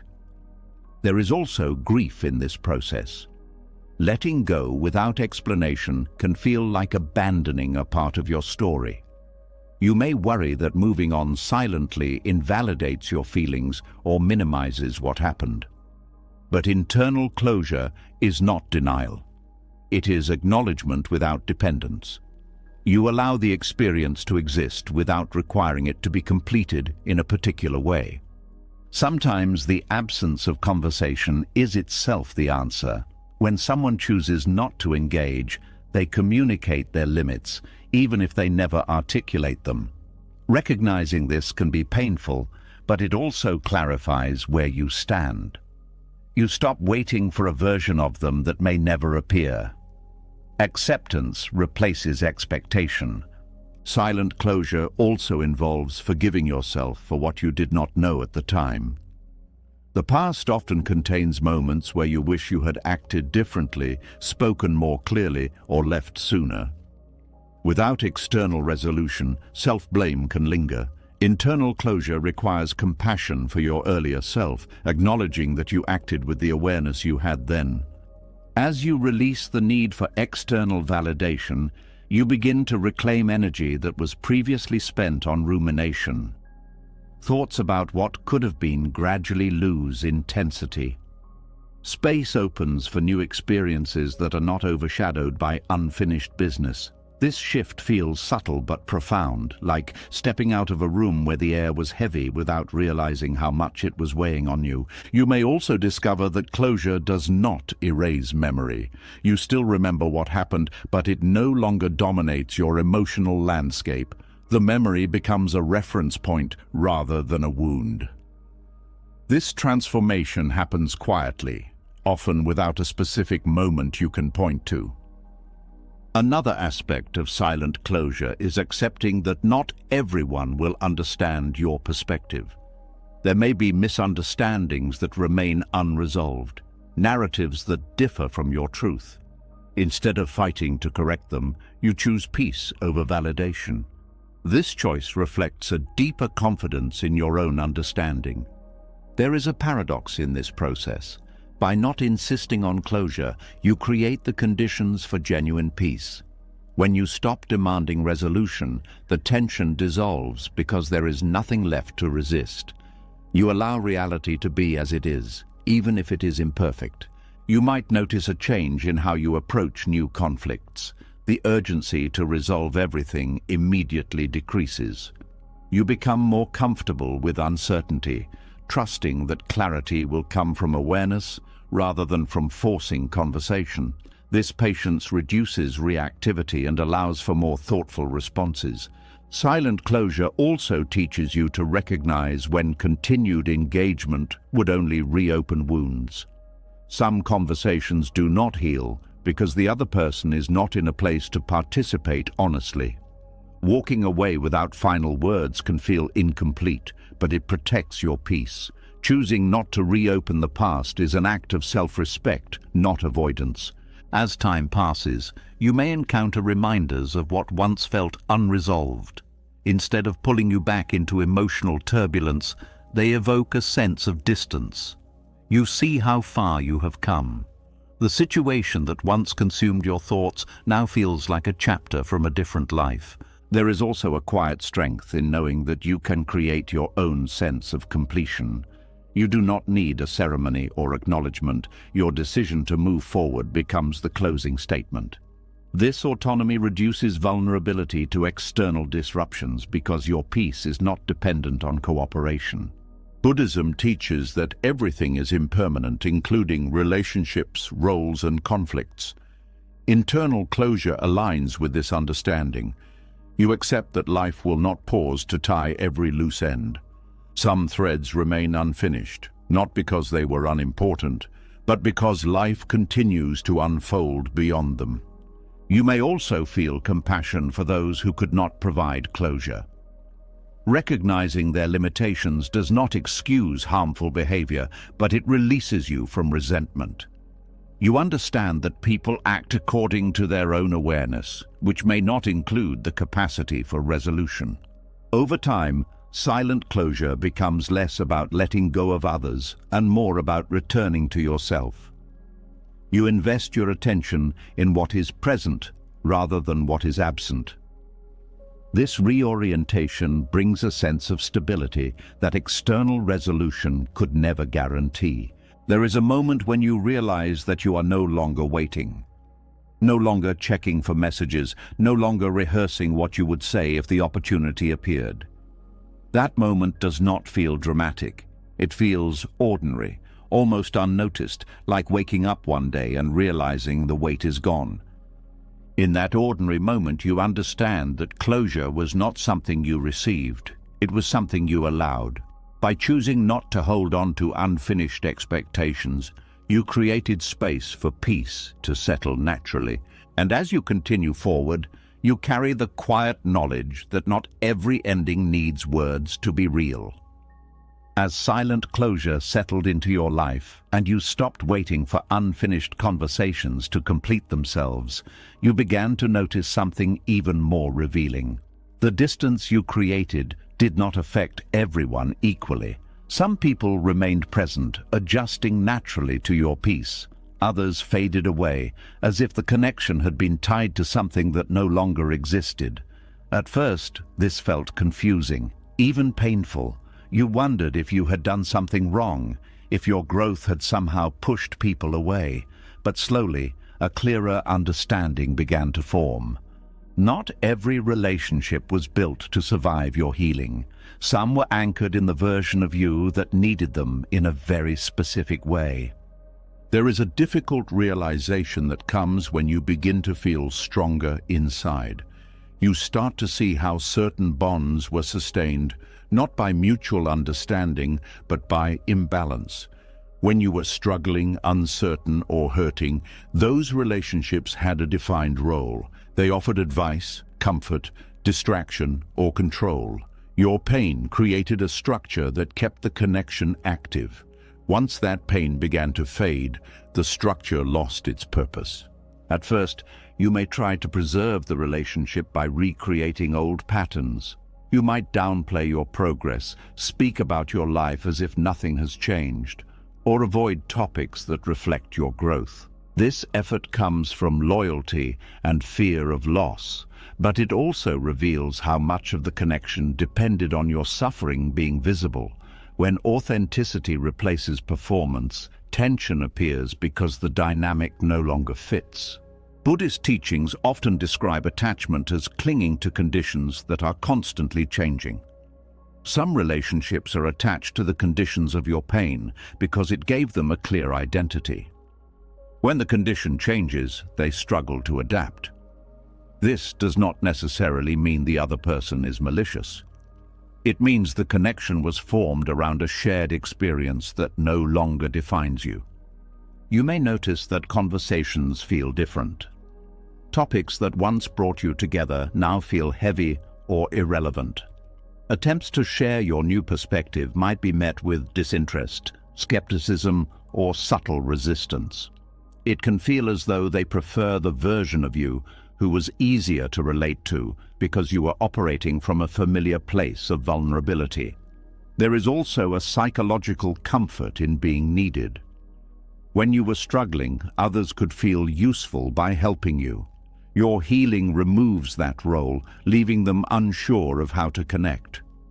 This uncertainty can lead to distance because they do not know how to engage with a version of you that no longer requires rescue or reassurance. Sometimes the dependency went both ways. You might realize that you relied on certain people to validate your pain or to reinforce a narrative about yourself. As you release that narrative, the connection weakens because its foundation dissolves. Recognizing this can be humbling.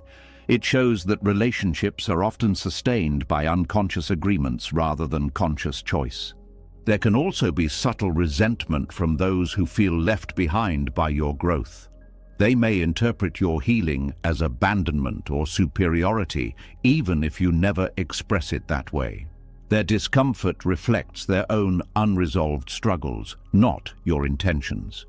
Understanding this helps you respond with compassion rather than defensiveness. It is important to acknowledge the grief that accompanies this realization. Losing connections, even those based on imbalance, can feel like losing parts of your history. These people witnessed moments of your life that shaped you. Letting go does not erase that shared past, but it does mark a transition into a different phase. Buddhism teaches that suffering arises from clinging to what is no longer aligned with reality. Holding on to relationships that require you to shrink or reopen old wounds creates inner conflict. Choosing authenticity may reduce the number of connections, but it increases their depth. Quality replaces quantity. You might begin to see which relationships are capable of evolving. These are the ones where mutual respect exists independent of roles. They do not depend on you being broken or strong, available or distant. They adapt because the connection is based on presence rather than function. Recognizing bonds that depended on your weakness is not about judging others. It is about understanding the dynamics that shaped your interactions. This understanding prevents you from repeating patterns in new relationships. You become more aware of whether a connection supports your growth or requires your stagnation. There is also empowerment in realizing that you are not obligated to maintain relationships that hinder your well-being. Loyalty does not mean self-sacrifice. True loyalty includes loyalty to your own peace. This perspective allows you to release connections without guilt, honoring what they were while accepting what they are not. As you continue forward, you may encounter moments of loneliness, not because you are alone, but because the familiar network has changed. This loneliness is transitional. It reflects the space created by letting go of connections that no longer align. In time, new relationships emerge that resonate with who you are now. You may also develop a deeper appreciation for the people who remain. Their presence feels different because it is not conditional on your state. They do not need you to be hurting to stay connected. They simply value your existence. This kind of bond feels lighter, less demanding, more genuine. There is a quiet confidence that grows from this clarity. You stop questioning whether your healing is pushing people away. Instead, you see that it is revealing what was already fragile. Growth does not destroy healthy relationships. It exposes the ones that relied on imbalance. You might even feel gratitude for those connections that could not continue. They served a purpose during a particular stage of your life. Without them, you might not have learned the lessons that led to your transformation. Recognizing their role allows you to release resentment and keep the wisdom. Over time, your understanding of connection becomes more nuanced. You no longer measure relationships by duration or intensity, but by alignment and authenticity. This shift reduces fear of loss, because you trust that meaningful connections will adapt or be replaced naturally. Buddhist philosophy emphasizes compassion for all beings, including those who cannot walk the same path as you. Compassion does not require continued closeness. It allows you to wish them well from a distance while maintaining your boundaries. This balance preserves both kindness and self-respect. Eventually, you reach a point where the absence of certain relationships no longer feels like a void. It feels like clarity. Your life becomes less crowded with obligations and more focused on experiences that nurture your growth. This clarity creates room for peace to settle more deeply. You may still encounter memories that evoke nostalgia for how things used to be. Instead of pulling you back, these memories remind you of how far you have come. They become markers of transformation rather than invitations to return. And in that understanding, you realize that relationships built on suffering cannot accompany you into wholeness because they belong to a chapter that has already closed. As you began to accept that some relationships could not follow you into wholeness, another layer of truth revealed itself. It was not only that certain bonds faded, it was that your transformation stirred something uneasy in the people who remained. Their reactions were subtle at first, a change in tone, a hesitation in their words, a distance that could not be explained by time or circumstance. You realized that becoming unrecognizable was not just disorienting for you, it was unsettling for them. Your growth had become a mirror they did not ask to face. There is a quiet tension that arises when someone evolves beyond the role others assign to them. People become comfortable with who you were because it allowed them to understand where they stood in relation to you. When that reference point disappears, uncertainty replaces familiarity. They may not consciously understand why your change makes them uneasy, but they feel the shift in balance. Growth disrupts unspoken agreements. Every relationship carries silent expectations about how each person will behave, what they will tolerate, how they will respond. When you step outside those expectations, it can feel like betrayal to those who relied on them. They might interpret your independence as rejection, your calm as indifference, your boundaries as distance. In reality, you are simply living in alignment with your new awareness. Fear often hides beneath resistance. When you become unrecognizable, others are forced to confront the possibility that change is also available to them. This realization can be uncomfortable because it highlights the gap between where they are and where they could be.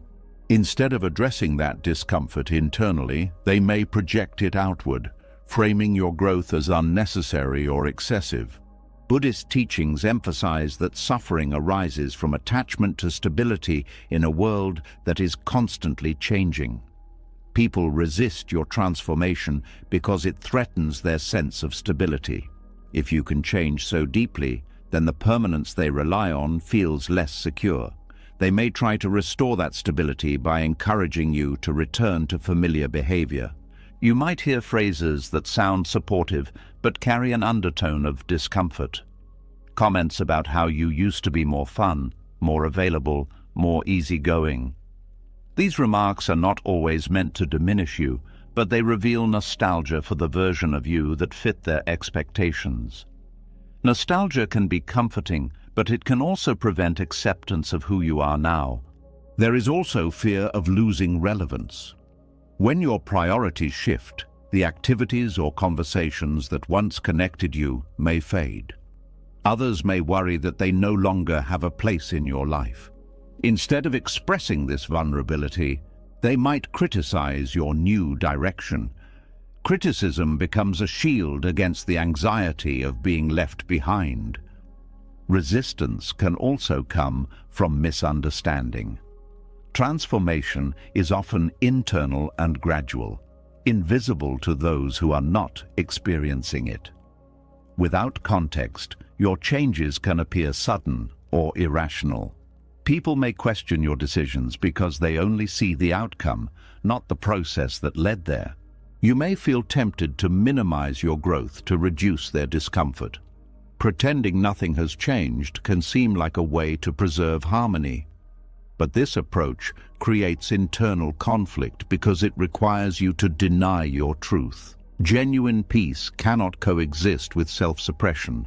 Understanding the fear behind resistance allows you to respond with compassion rather than frustration. You see that their reaction is not an attack on your identity, but an expression of their own uncertainty. This perspective reduces defensiveness and prevents escalation. At the same time, compassion does not mean compliance. You can acknowledge their discomfort without abandoning your path. Holding this balance requires patience, as both you and they adjust to the new dynamic. There may also be moments when you question whether your transformation has isolated you unnecessarily. Doubt can arise when resistance persists, but reflection often reveals that the distance existed long before your growth. It was simply masked by familiarity. Some people will eventually adapt. As they become accustomed to your new presence, their fear diminishes. They realize that your change does not threaten their value.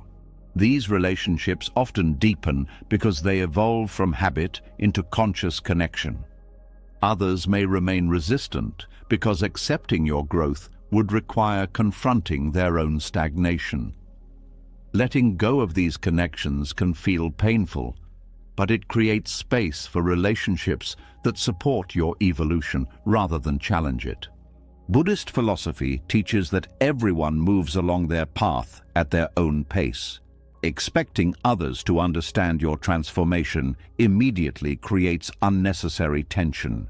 Acceptance of their timing allows you to maintain peace even when alignment is not possible. You may also discover that your unrecognizable state frees you from roles that limited your expression. Without the pressure to meet expectations, you explore aspects of yourself that were previously suppressed. This exploration strengthens your sense of authenticity. As you become more comfortable with being misunderstood, the need for approval fades. You no longer measure your growth by others' reactions. Instead, you evaluate it by the peace and clarity it brings to your life. There is a quiet empowerment in realizing that resistance is often a sign of impact. Your change disrupts patterns, challenges assumptions, and invites reflection. Even if others resist now, your example may influence them later in ways you cannot see. You may also feel gratitude for those who confront their fear and choose to grow alongside you. These individuals demonstrate that transformation can inspire connection rather than division. Their presence reinforces the possibility of shared evolution. Over time, becoming unrecognizable feels less like a loss of identity and more like an expansion. You are not abandoning who you were, you are integrating those experiences into a broader perspective. This integration allows you to move forward without erasing your past. Eventually, the fear others feel no longer feels personal. You see it as part of the human response to change. This understanding dissolves resentment and replaces it with calm acceptance. In that calm, you realize that being unrecognizable is not about distancing yourself from others. It is about becoming fully present in your own life, even if that presence challenges familiar perceptions.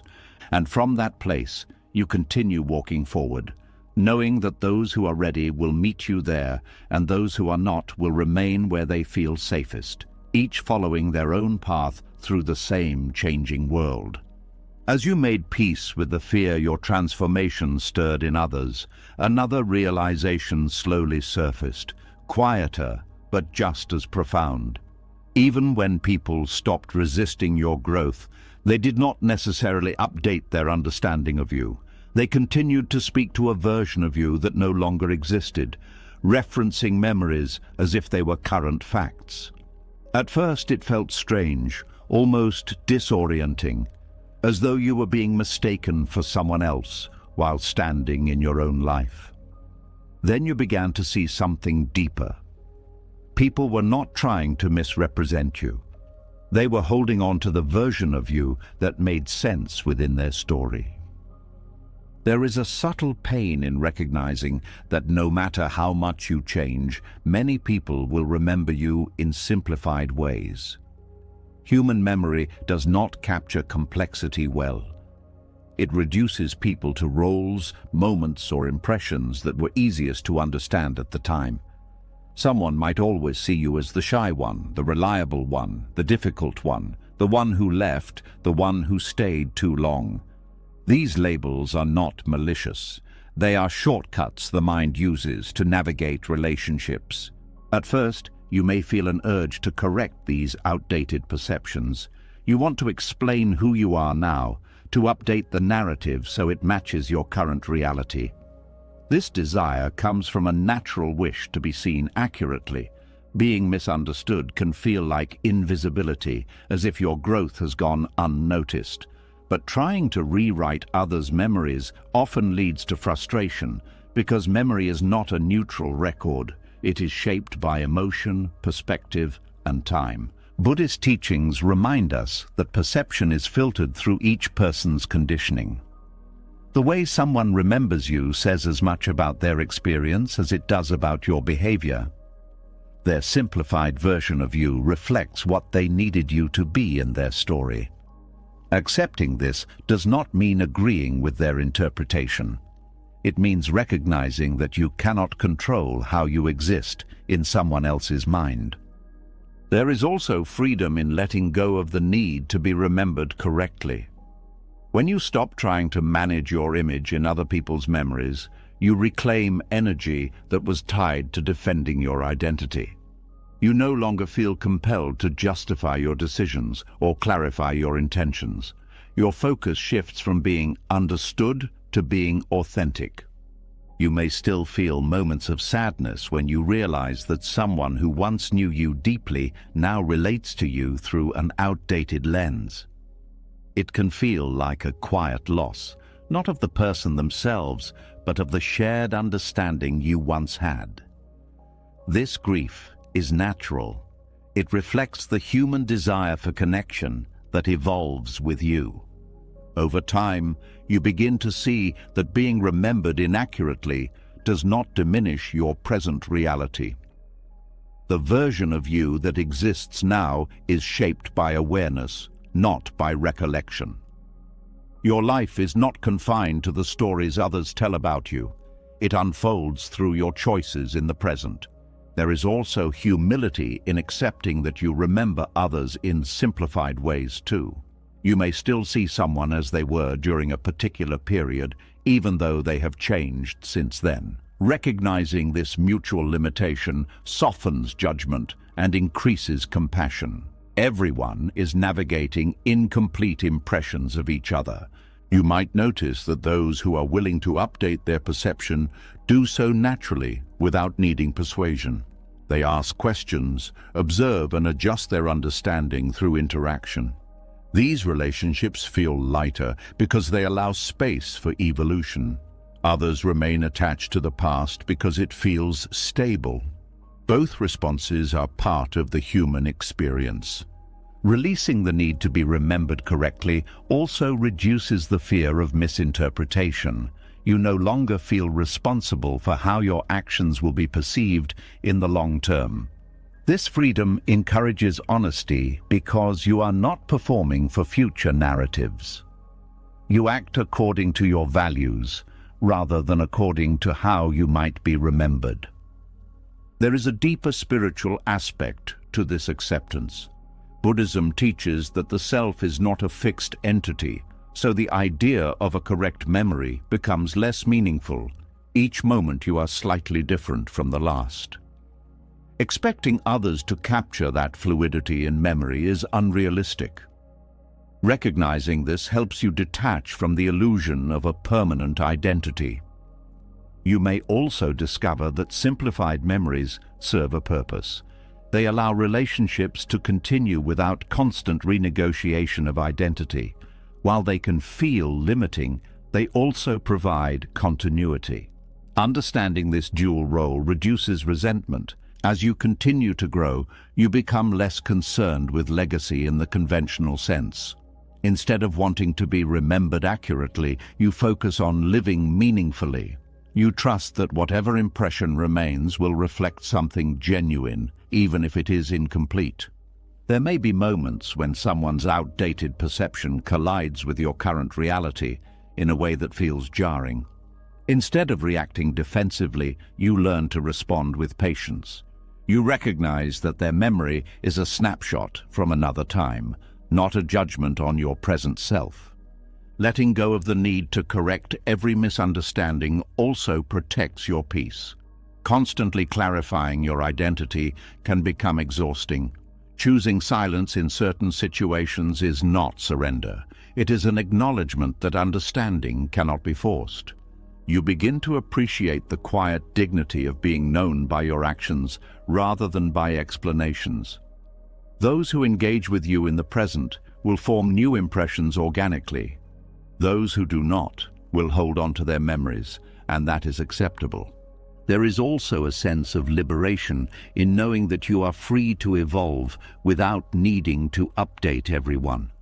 You are not obligated to keep your personal growth synchronized with others' perceptions. Your journey belongs to you, not to the collective memory of those around you.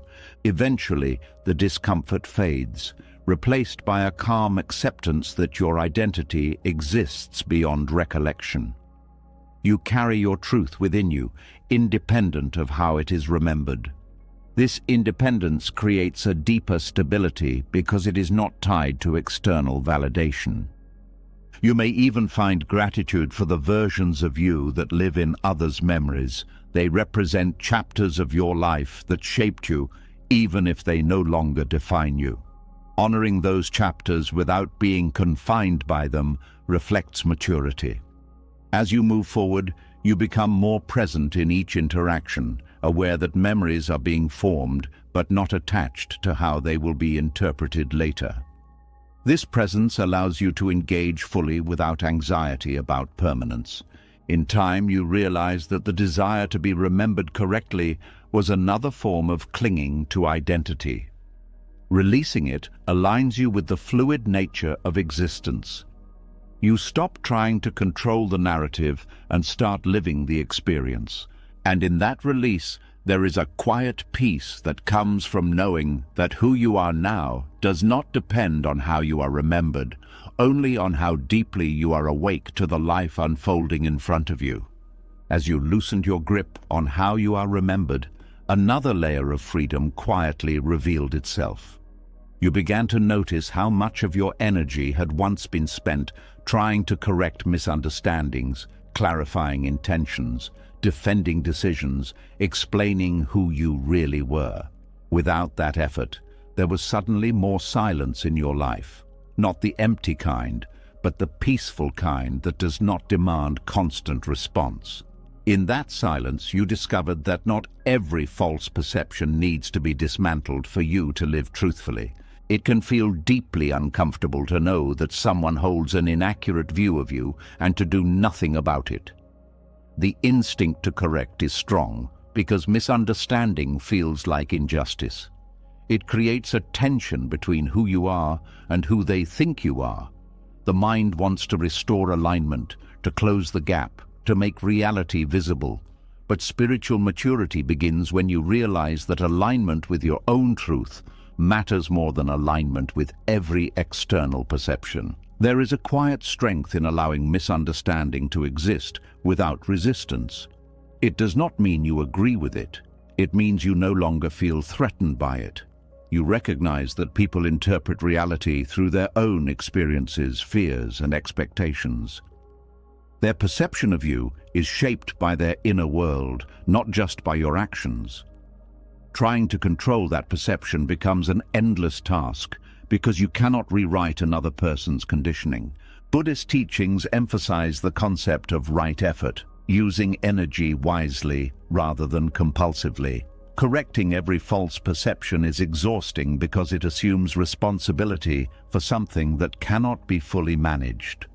When you release that responsibility, your energy returns to the present moment. You focus on living authentically instead of defending authenticity. You may still feel the urge to explain yourself, especially when silence feels like surrender. But silence can also be a form of confidence. It signals that you trust your truth enough to let it stand without reinforcement. This confidence is not arrogance. It is the calm understanding that reality does not depend on agreement to exist. Letting misunderstanding remain can also reveal which relationships are built on genuine connection. People who care deeply will seek clarity rather than cling to assumptions. They will ask questions, listen, and adjust their understanding. Those who are comfortable with misunderstanding may not be invested in knowing you fully.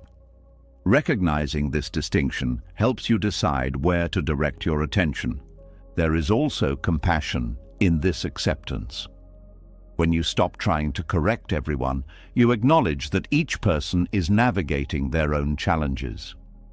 Their misinterpretation may come from pain, insecurity, or limited perspective.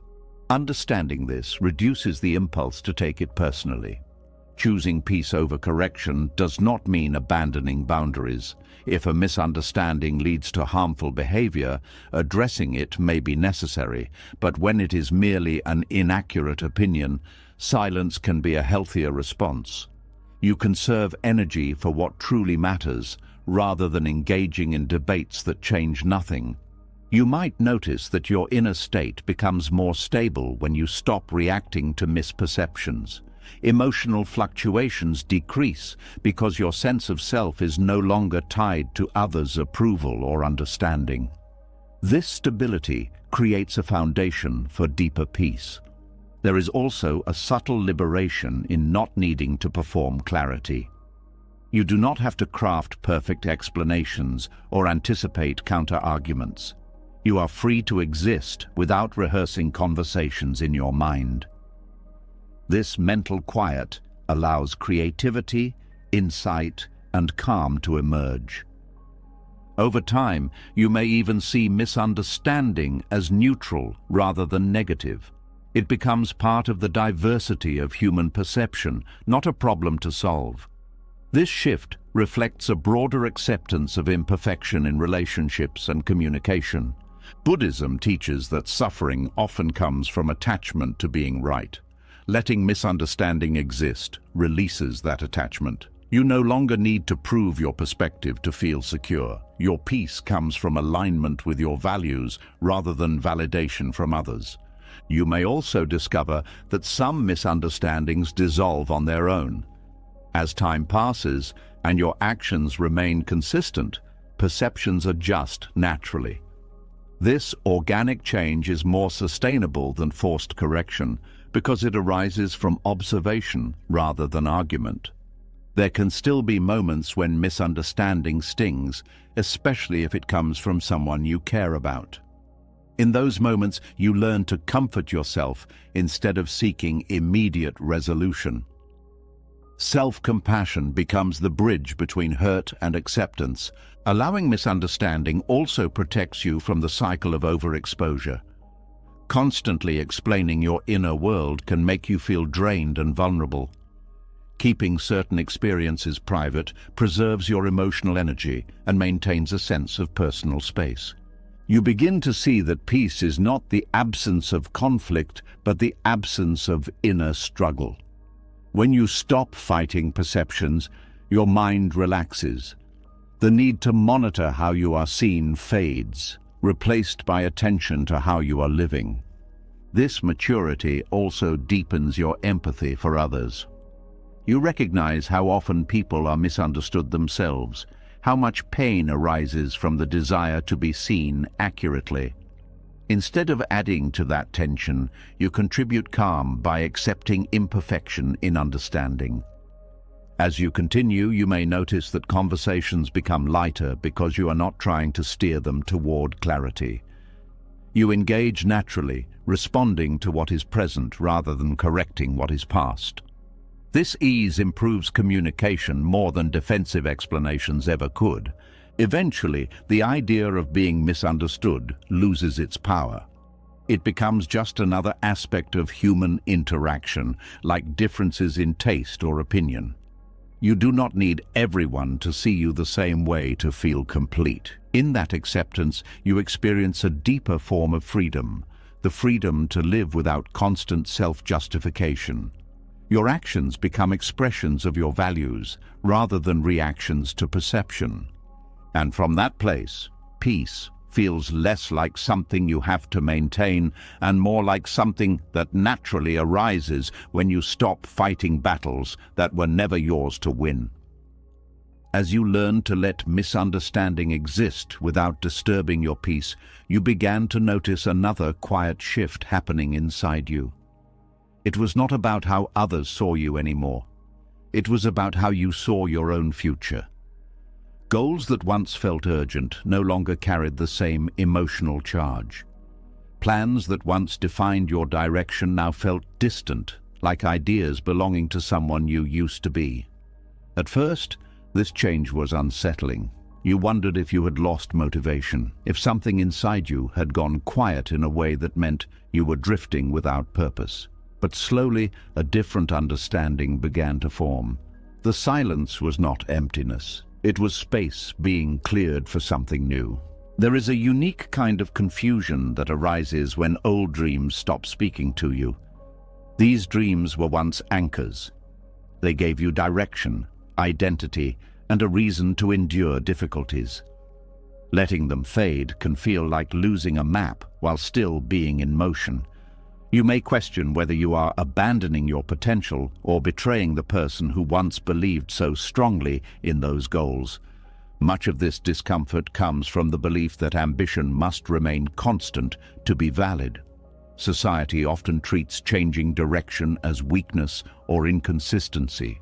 You are encouraged to persist, to stay committed, to prove your dedication by refusing to let go. But personal evolution does not follow a straight line. As awareness deepens, desires transform because they were connected to earlier versions of you.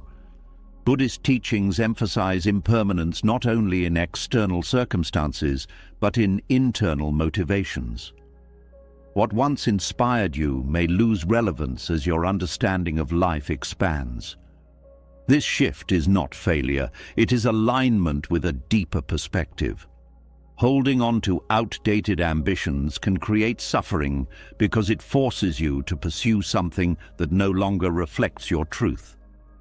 You may also feel guilt when releasing old dreams, especially if others invested hope in them. Family members, friends, or mentors might have celebrated your previous goals. Changing direction can feel like disappointing them or wasting their belief in you. Recognizing that their expectations were based on a past version of you helps reduce this guilt. Your responsibility is not to fulfill a narrative that no longer fits your reality. There is also fear of uncertainty. Old dreams provided structure, even if they no longer felt authentic. Without them, the future becomes less defined. This openness can feel threatening because it removes the illusion of control. Learning to tolerate this uncertainty is part of growth. It allows new possibilities to emerge without being forced into predetermined shapes. Sometimes the shift happens gradually. You notice less excitement when thinking about goals that once energized you. Activities connected to those ambitions feel more like obligations than expressions of passion.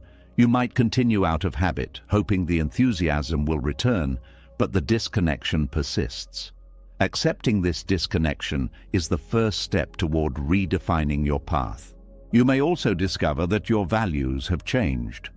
What once seemed important might now feel superficial or incomplete. Achievements that used to symbolize success may no longer satisfy your deeper needs. This reevaluation can lead to a more meaningful understanding of fulfillment, one that is not measured by external recognition. Letting ambitions evolve also requires letting go of comparison. Watching others pursue similar goals can trigger doubt, making you question whether you are giving up too soon. But their path is shaped by their experiences, not yours. Respecting your own timing prevents unnecessary self-criticism. There can be moments of nostalgia for the clarity you once had. Certainty feels comforting, even if it was based on limited awareness.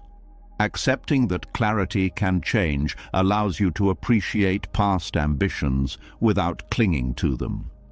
They were stepping stones, not destinations.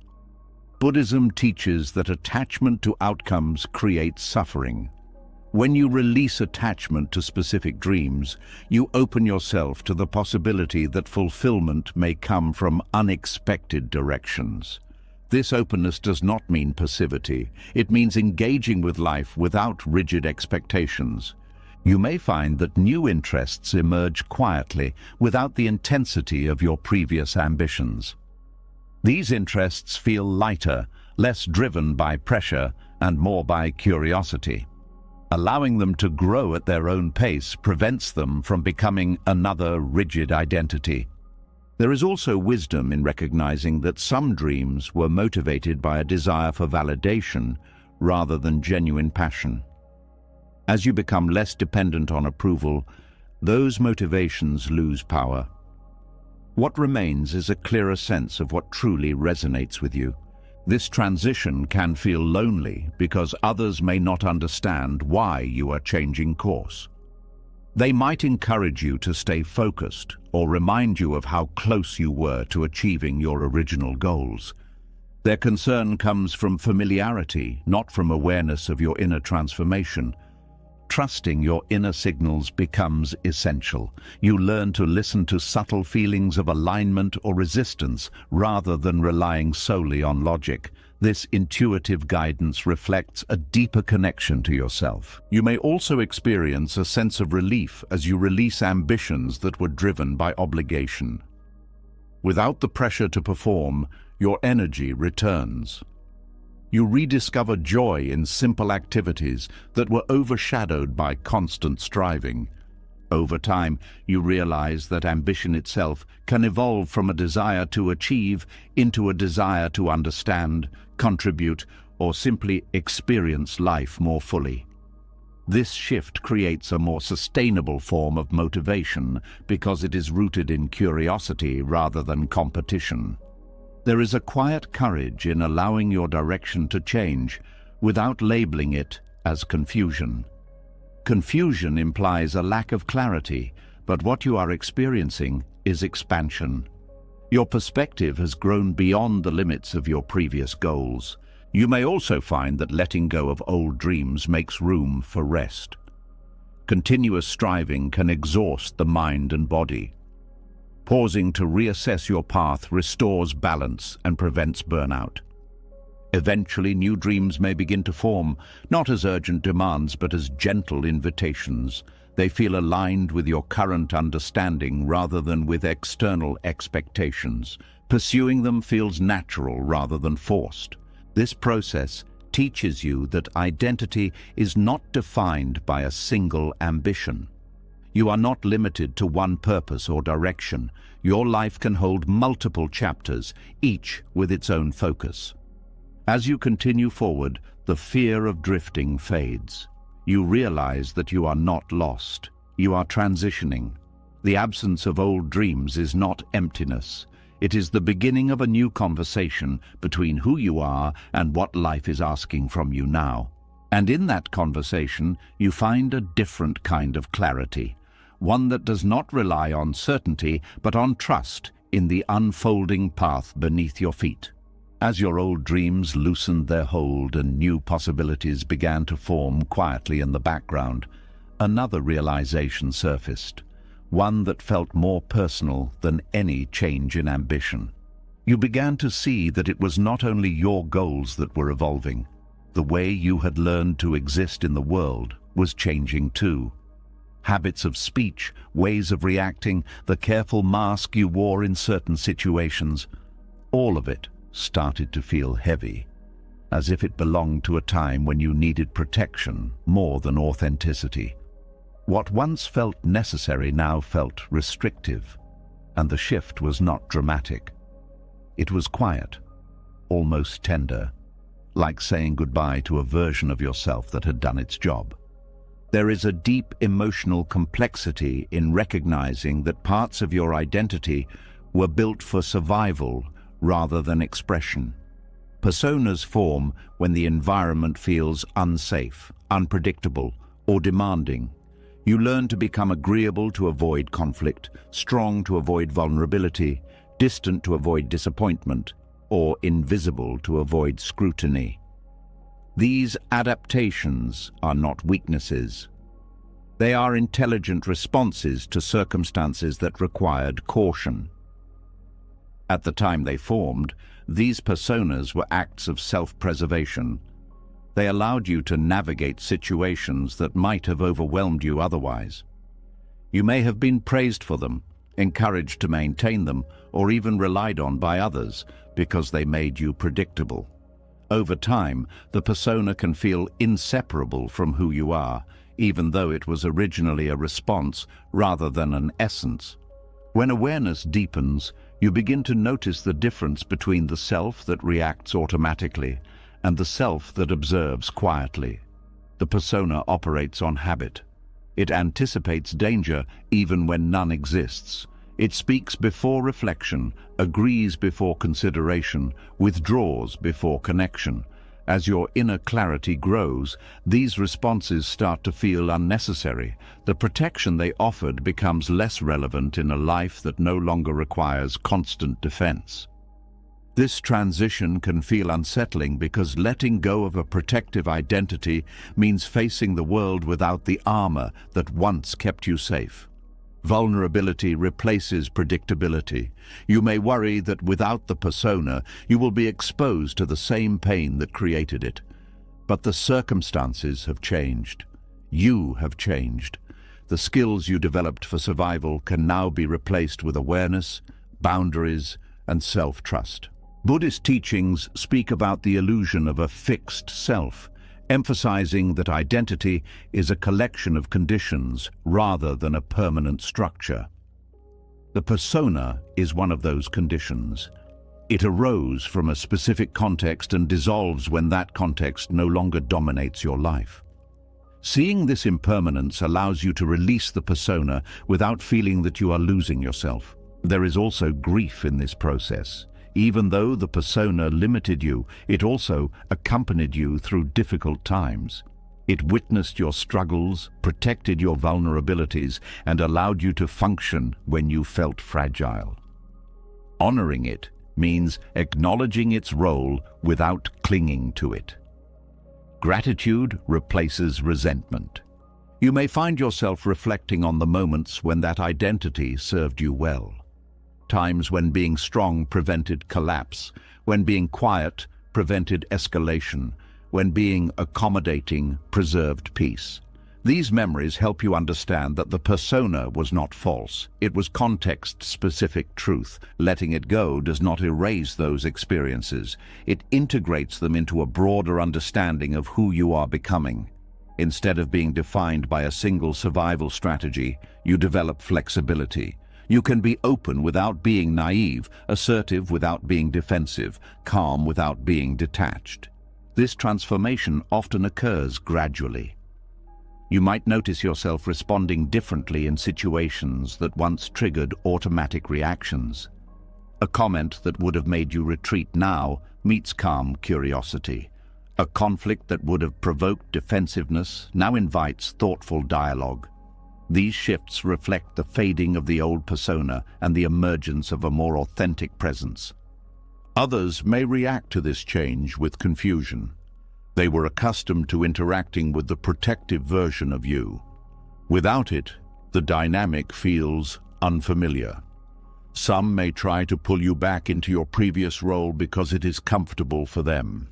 Recognizing this pattern helps you remain grounded in your new awareness. You may also experience moments of vulnerability that feel raw, as if you are relearning how to exist without a shield. This vulnerability is not weakness. It is openness to life as it is, without constant anticipation of harm. Over time, this openness becomes a source of strength because it allows genuine connection.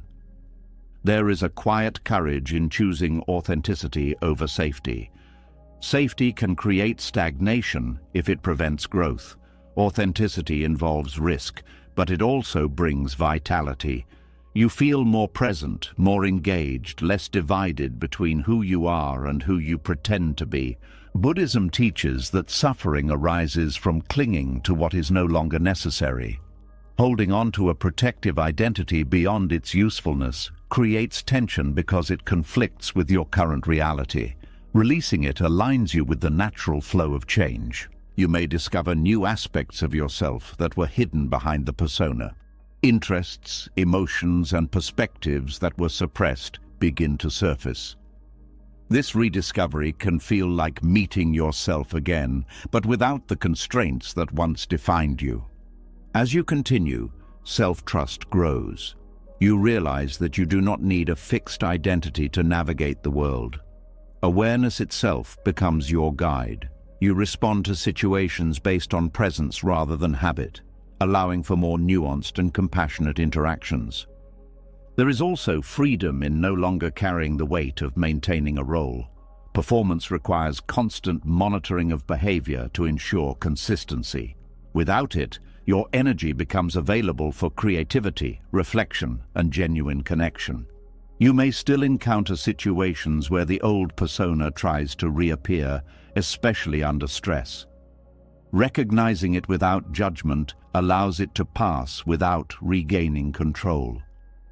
This awareness reinforces the understanding that identity is fluid, not fixed. Eventually, the protective identity fades into memory, appreciated but no longer active. It becomes part of your history rather than your present.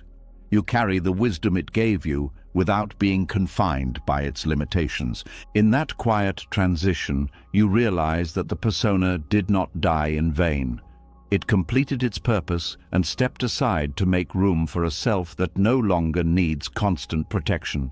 And as you move forward, you do so with a deeper compassion for who you were and a gentle curiosity for who you are still becoming, knowing that safety now comes from awareness, not from hiding behind a role. As the protective persona quietly stepped aside and you began living with more openness than defense, another unexpected silence entered your life. It was not the silence of isolation, but the absence of something you once relied on without realizing it. Applause, the familiar encouragement, the approval that confirmed you were doing well, the reassuring reactions from people who had always witnessed your efforts.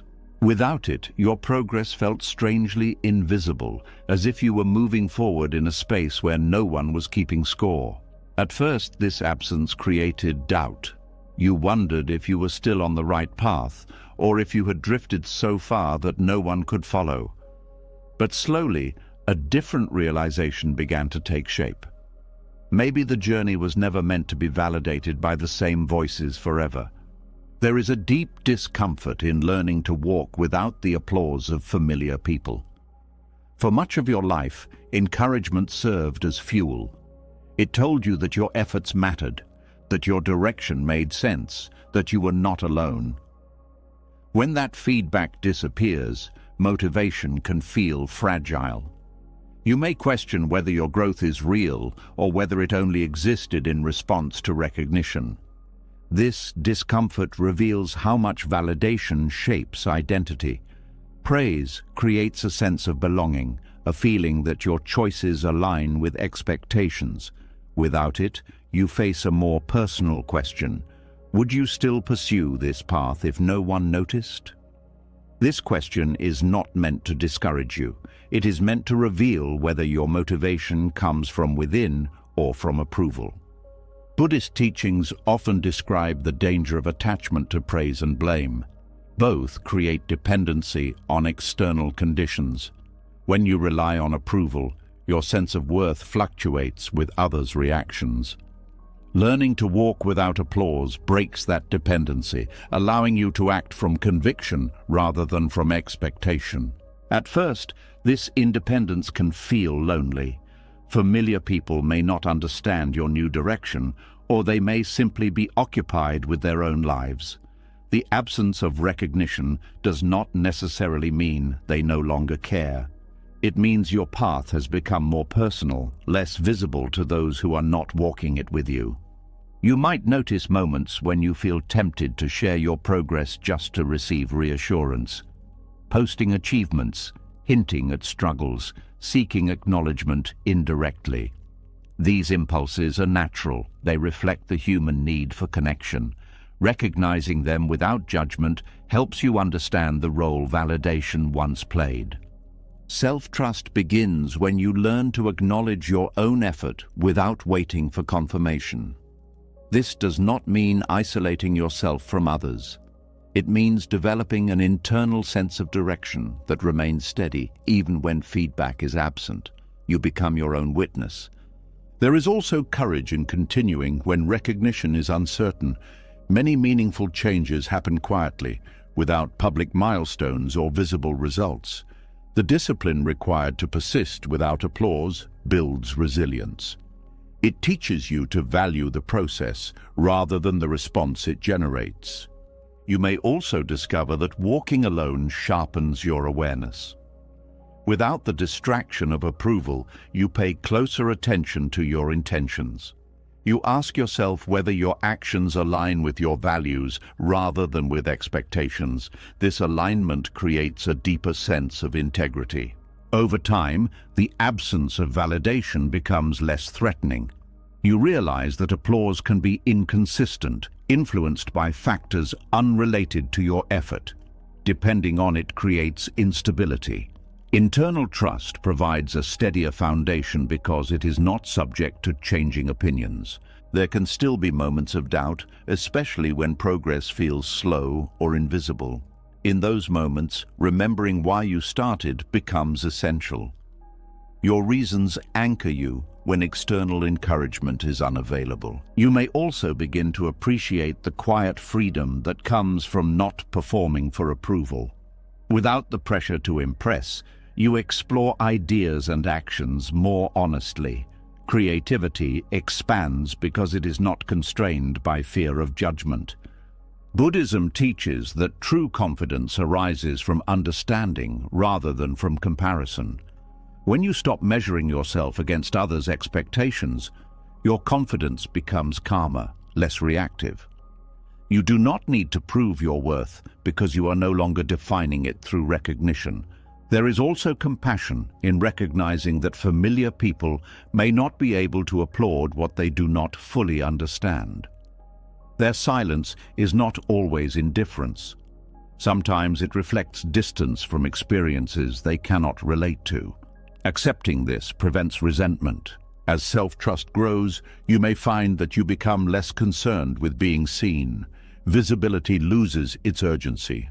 You focus on living authentically rather than on documenting your journey. This shift creates a sense of privacy that feels protective rather than isolating. Eventually, you realize that the absence of applause is not a void, but a space where your inner voice can be heard more clearly. Without competing opinions, you listen to your intuition, noticing subtle signals that guide your decisions. You may also attract new forms of connection that are based on shared values rather than on shared history. These connections feel different because they support your current direction rather than your past identity. There is a quiet pride in knowing that you can continue without external encouragement. Not a pride that seeks recognition, but one that comes from resilience. You understand that your path is valid even when it is invisible to others. Over time, the need for applause transforms into appreciation for quiet support. A simple acknowledgement, a genuine conversation, or even silent understanding becomes more meaningful than loud praise. You learn to recognize quality over quantity in validation. You might still feel nostalgia for the days when encouragement was constant. That nostalgia is not a sign that you were happier then. It reflects the comfort of familiarity. Growth often involves trading comfort for authenticity. As you keep moving forward, you notice that your steps feel more grounded. You are not rushing to reach milestones that others will celebrate. You are walking at a pace that reflects your own rhythm. This alignment reduces anxiety and increases presence. In time, you see that learning to walk without applause was not about losing support. It was about discovering a deeper source of motivation that does not depend on being witnessed. And from that place, you continue your journey with a quiet confidence, knowing that even in silence, your steps still carry meaning because they are guided by trust rather than by the need to be seen. As you learn to move forward without applause, trusting your own steps instead of waiting for familiar approval, another emotion quietly surfaced, one that felt heavier than doubt. It was not about whether you could continue, it was about whether you should. The distance between who you were becoming and where you came from started to feel visible in ways that were difficult to ignore. Success no longer felt purely uplifting. Growth carried a strange weight, as if every step forward was also a step away from something sacred. You realize that evolving can sometimes feel like betrayal, even when no one accuses you of it. There is a complex guilt that arises when you surpass the environment that shaped you. This environment may have been a family, a community, a culture, or a set of expectations that defined what was possible. It gave you language, habits, beliefs, and a sense of belonging. When you grow beyond its limits, you may feel as though you are abandoning the people and places that formed you. This guilt is rooted in loyalty. You were taught, directly or indirectly, that staying connected meant staying similar. Change can feel like rejection, even when it is simply expansion. You might worry that your progress implies judgment, that your new perspective exposes the limitations of the past. Even if you never express these thoughts, the fear of being perceived that way can weigh on you. Buddhist teachings emphasize compassion for all beings, including the earlier versions of ourselves and the environments that shaped us. Growth does not require contempt for the past. It requires understanding that conditions change. You can honor your origins without remaining confined by them. You may notice this guilt appearing in subtle ways. Downplaying achievements, avoiding conversations about your life, or returning to old patterns when visiting familiar places. These behaviors attempt to maintain continuity, to reassure yourself and others that you have not changed too much. But suppressing your evolution creates inner tension because it divides you between authenticity and obligation. There is also fear of losing connection. Shared experiences create bonds, and when your experiences diverge, communication can feel strained. You may worry that your growth will create distance that cannot be bridged. This fear can tempt you to slow down or hide your progress to preserve closeness. At the same time, you might feel sadness when you realize that the environment you came from cannot fully accompany you into your new life. Certain conversations no longer resonate. Certain struggles no longer define you. This sadness is not a rejection of your roots. It is mourning the simplicity of belonging without explanation. Understanding that growth is not a competition helps reduce guilt. Surpassing your environment does not diminish its value. It reflects the opportunities and insights that emerged from it. Your progress can be seen as an extension of what you were given rather than as a departure from it. You may also recognize that your growth can inspire others, even if they never say it openly. Seeing someone evolve can expand what feels possible. It can challenge limiting beliefs without confrontation. Your journey becomes a quiet example rather than a declaration. There is humility in acknowledging that you did not create yourself entirely. Many influences contributed to who you are: support, sacrifice, lessons learned through both care and hardship. Honoring these influences allows you to move forward without erasing the past. Buddhism teaches that attachment to identity creates suffering. Clinging to the identity of where you came from can prevent you from embracing who you are becoming. Letting go of that attachment does not mean forgetting your origins. It means allowing identity to evolve naturally. You may also need to redefine loyalty. Loyalty does not require stagnation. True loyalty can include living fully, using the opportunities you have to create a meaningful life. By doing so, you honor the effort that made your growth possible. There can be moments when others express discomfort with your change, even subtly. Comments about how you are different, how you have changed, how things used to be. These remarks may come from nostalgia or insecurity rather than from accusation. Responding with kindness instead of defensiveness preserves connection without sacrificing authenticity. You might also discover that the environment you surpassed continues to exist within you in unexpected ways. Values, memories, and habits remain part of your foundation. Growth does not erase these elements, it integrates them into a broader perspective. There is strength in accepting that you can belong to more than one world. You do not have to choose between your past and your present. You can carry both, allowing each to inform your understanding without limiting your direction. Self-forgiveness plays an important role in releasing guilt. You did not choose where you started, but you can choose where you go. Accepting this responsibility without self-blame allows you to move forward with clarity. Over time, the guilt softens into gratitude.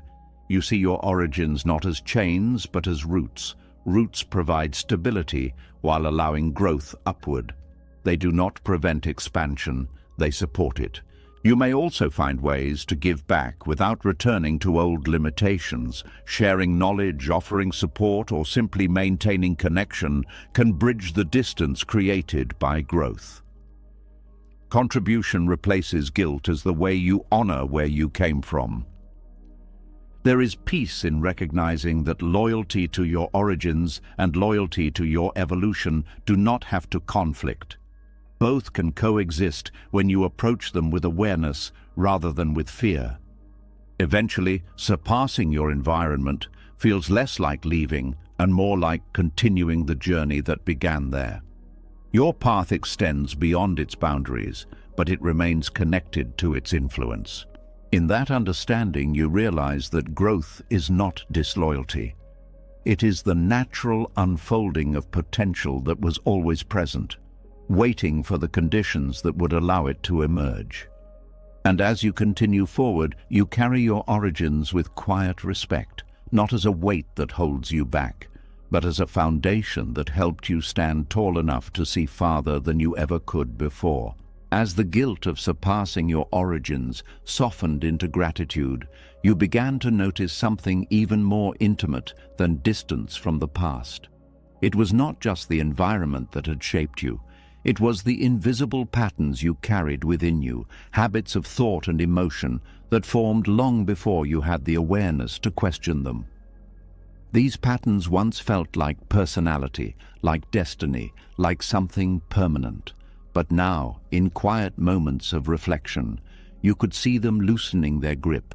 Reactions that once felt automatic now paused before completing themselves. Feelings that used to overwhelm now appeared, moved through you, and faded. You realized you were witnessing something rare, the slow dissolving of conditioning that had guided your life without your permission. There is a profound strangeness in watching childhood patterns fall away while you are still alive to remember them. These patterns were formed during a time when survival depended on adaptation.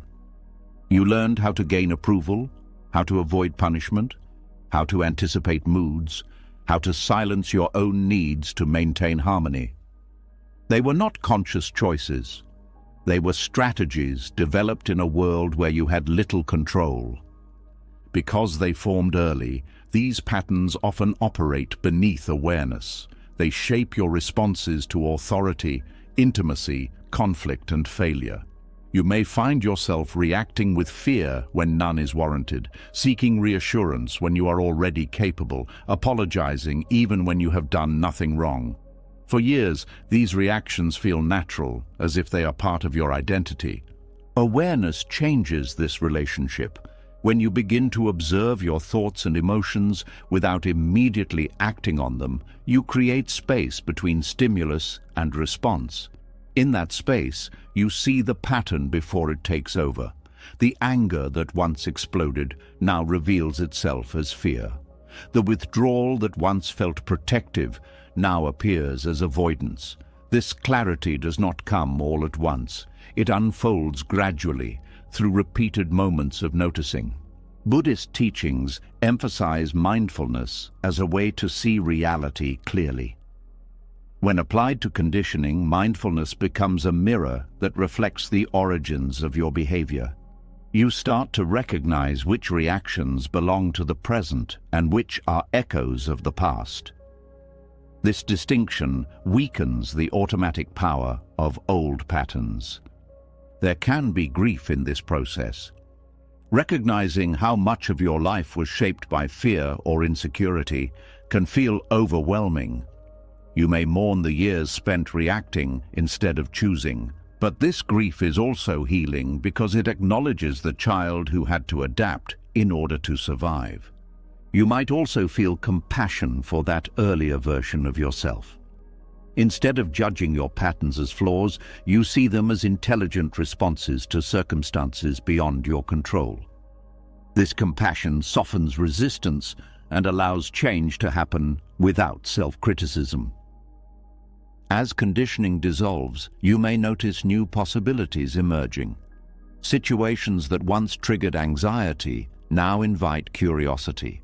You respond to criticism with reflection instead of defensiveness. You allow yourself to express needs that were once hidden. These changes feel small but carry deep significance because they represent freedom from unconscious repetition. There is also a sense of disorientation when familiar reactions disappear. Without them, you may feel uncertain about how to behave. The patterns provided a script, even if it was limiting. Without a script, you must rely on awareness to guide your choices. This uncertainty is not weakness. It is the space where authenticity develops. You may encounter moments when old conditioning resurfaces unexpectedly, especially under stress. This does not mean you have failed. It means the pattern is deeply ingrained. Each time you notice it without judgment, its influence weakens.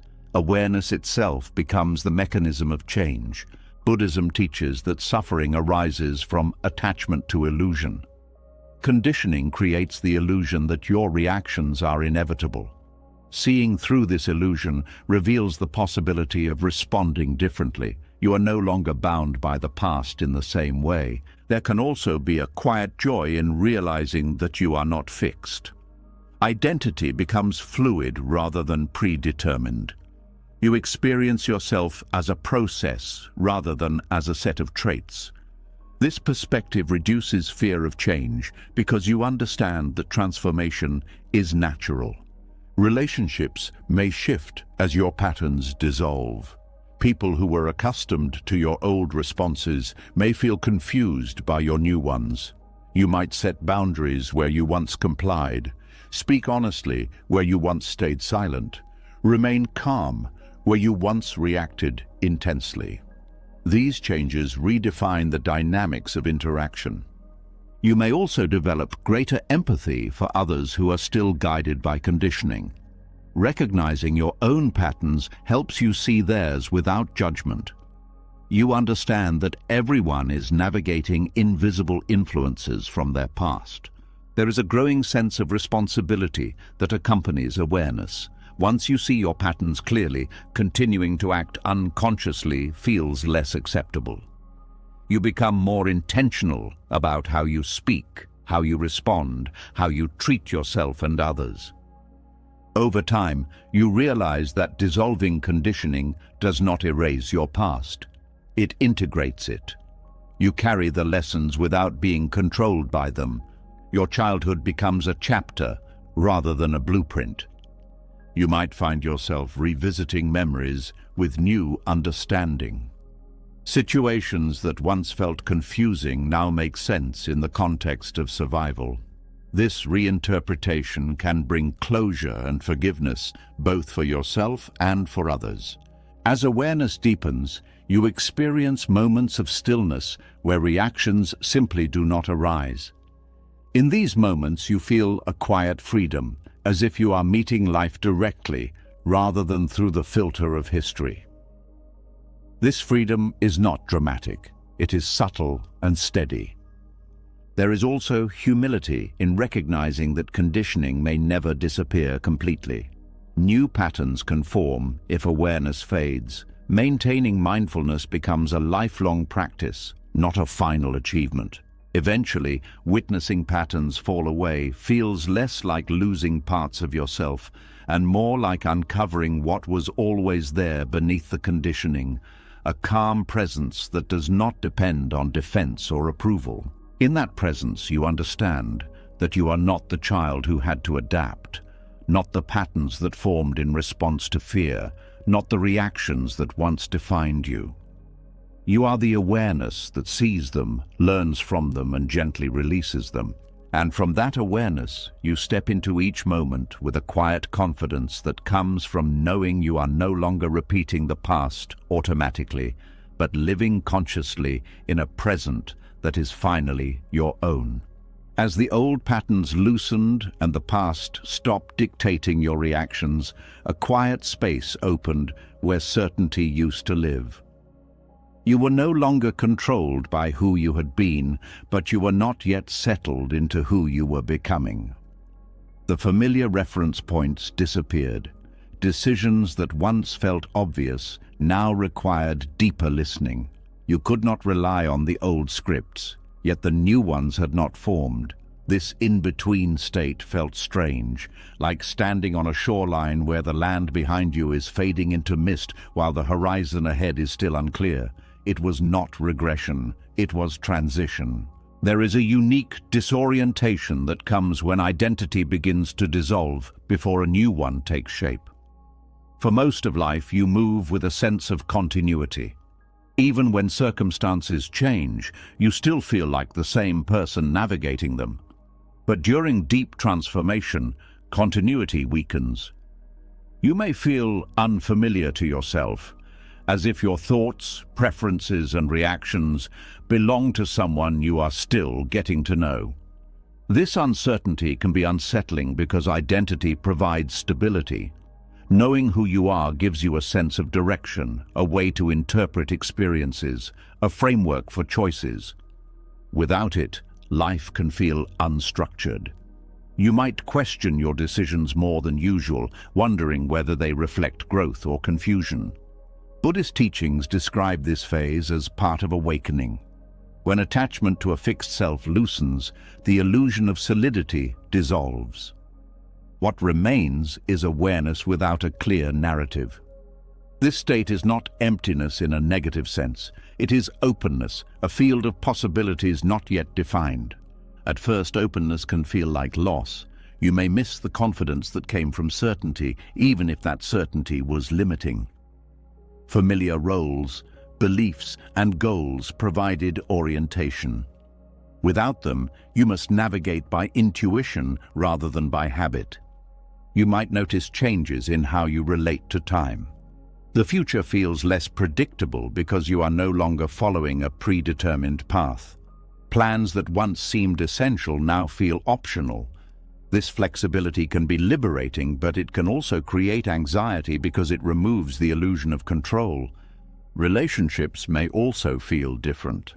Others might still interact with you based on who you used to be, while you respond from a place that feels new and untested. Conversations can feel slightly misaligned, as if you are speaking from a language they have not yet learned. There can be moments when you question whether you are losing yourself rather than evolving. This fear arises because transformation involves letting go of familiar markers of identity. Recognizing that uncertainty is a sign of change rather than of failure helps you remain steady. Sacred uncertainty invites patience. Growth does not always follow a visible timeline. Some changes occur beneath the surface, reshaping your values and perceptions before they become visible in behavior. Trusting this invisible process requires surrendering the need for immediate clarity. You may also discover that not knowing creates space for authenticity. Without a fixed image to maintain, you are free to explore different ways of being. You experiment with new interests, new perspectives, new ways of relating to yourself and others. This exploration is not instability, it is discovery. Buddhism teaches that clinging to certainty creates suffering because it resists the natural fluidity of life. Embracing uncertainty aligns you with reality, which is always changing. Instead of trying to anchor yourself in permanence, you learn to move with the flow of experience. There is also a quiet humility in admitting that you do not have all the answers. This humility softens judgment toward yourself and others. You become more open to learning, more receptive to perspectives that once seemed irrelevant. During this phase, solitude can feel both comforting and challenging. Being alone allows you to hear your inner voice without interference, but it also confronts you with the absence of external guidance. Learning to sit with that silence strengthens self-trust. You may notice that your priorities shift in unexpected ways. Goals that once defined success lose their urgency, while values that once felt abstract become central. This shift reflects a deeper alignment with your evolving sense of meaning. There can also be a subtle excitement beneath the discomfort. Uncertainty holds potential. It means you are not confined to a predetermined outcome. Your life is unfolding in ways that cannot be fully predicted, which makes each step an act of creation. You might find yourself drawn to practices that ground you in the present, such as meditation, journaling, or simply spending time in nature. These practices provide stability not by defining who you are, but by connecting you to awareness itself. Over time, you realize that identity is less about fixed traits and more about how you engage with life. The question shifts from "who am I?" to "how am I living?" This shift reduces pressure because it focuses on action rather than on definition. You also begin to trust that clarity will emerge naturally. Just as old patterns dissolved gradually, a new sense of self will form through experience rather than through deliberate construction. You do not need to force it. There is peace in accepting that uncertainty is not an obstacle to be overcome, but a space to be inhabited. It is where transformation happens quietly, without the need for constant reassurance. Eventually, you notice that the disorientation softens into curiosity. Instead of fearing the unknown, you become interested in it. Each day reveals small clues about who you are becoming, not as a fixed destination, but as an evolving process. And in that curiosity, you discover a deeper freedom, the freedom to exist without needing to define yourself completely, to move forward guided by awareness rather than by labels, to trust that the person you are becoming will emerge naturally from the life you are living. From this place, uncertainty no longer feels like a void. It feels like a doorway, quietly open, waiting for you to step through without needing to know exactly what is on the other side. As uncertainty slowly transformed from fear into quiet curiosity, you began to move through life with a softer grip. You no longer chased constant stimulation, no longer felt the need to react to every noise, every opinion, every invitation to prove yourself. From the inside, this felt like peace, a calm awareness that did not need to announce itself. But from the outside, something else appeared to be happening. People started noticing your absence from dramas you once engaged in, your silence where you once explained, your distance from situations that used to consume your energy. What felt like clarity to you began to look like withdrawal to them. There is a misunderstood phase in deep inner growth where peace resembles disengagement. When you stop feeding chaos, chaos loses its hold on you. But those who are still accustomed to that dynamic may interpret your calm as indifference. They may assume you are pulling away, becoming cold, or losing interest in connection. In reality, you are simply no longer participating in patterns that once drained you. Enlightenment, in its early stages, often manifests as simplicity. You become less reactive, less eager to debate, less interested in proving your point. You listen more than you speak. You observe more than you intervene. This shift can be confusing for people who equate intensity with care. They may wonder why you are not as emotionally involved as before. Buddhist teachings describe this as detachment. But detachment does not mean apathy. It means relating to life without clinging. You still feel, still care, still engage, but you are no longer entangled in every passing emotion. Your peace comes from understanding impermanence, from seeing that most conflicts dissolve on their own when not fueled. This inner clarity reduces the need for constant interaction. Silence becomes comfortable instead of awkward. Solitude becomes nourishing instead of lonely. From the outside, however, these changes can look like avoidance. People may project their fears onto your quietness, interpreting it as rejection. You may also notice that conversations which once felt stimulating now feel exhausting. Small talk, gossip, repetitive complaints, they no longer hold the same appeal. This does not mean you judge those who engage in them. It simply means your attention has shifted toward what feels meaningful. There can be guilt in stepping back, especially if others rely on your emotional presence. You might worry that your calm is hurting them, that your boundaries are creating distance. Understanding that peace is not selfish helps you release this guilt. You are not withdrawing from people, you are withdrawing from suffering. Enlightenment also brings clarity about what is within your control. You stop trying to fix everyone, stop taking responsibility for emotions that are not yours, stop carrying burdens that belong to others. This clarity frees energy that was previously consumed by unnecessary effort. From the outside, this change can be unsettling because it disrupts familiar roles. If you were once the one who mediated conflicts, offered constant reassurance, or absorbed negativity, your absence leaves a gap. Others may interpret this as abandonment rather than as transformation. There is also a quieter way of caring that emerges through clarity. Instead of reacting impulsively, you respond thoughtfully. Instead of rescuing, you support. Instead of absorbing pain, you offer presence without losing yourself. This form of connection is deeper but less visible.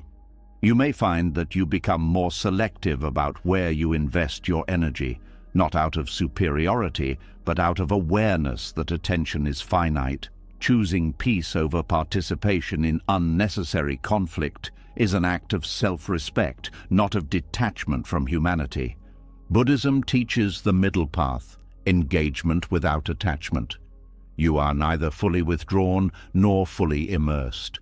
You move through life with balance, participating where it aligns with your values and stepping back where it does not. There can still be moments when you question whether you are becoming too distant. Self-reflection helps you distinguish between healthy boundaries and avoidance. True clarity does not isolate you. It connects you in more intentional ways. You may also notice that new relationships begin to form based on shared understanding rather than on shared chaos. These connections feel calmer, less dramatic, more supportive of growth.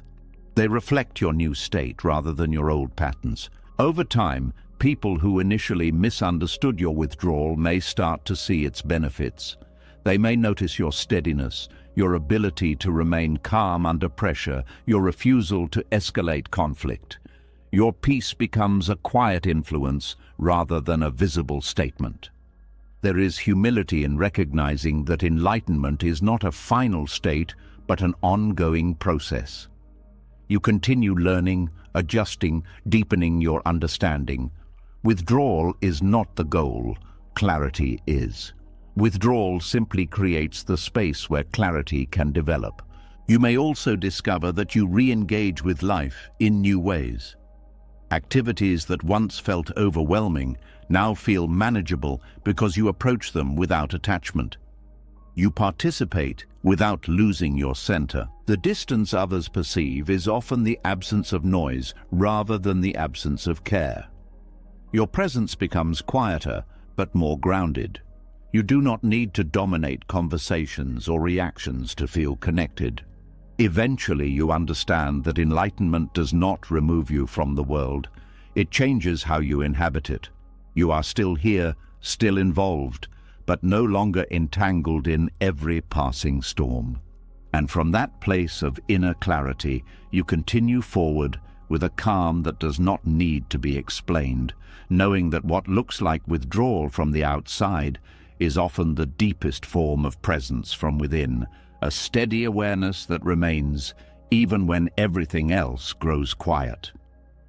As your quiet presence replaced the need to react, and people slowly adjusted to the calm that once looked like distance, another subtle tension began to surface. It was not about misunderstanding anymore, it was about memory. You could feel it in the way certain people spoke to you, in the way their eyes searched for something familiar that no longer appeared on command.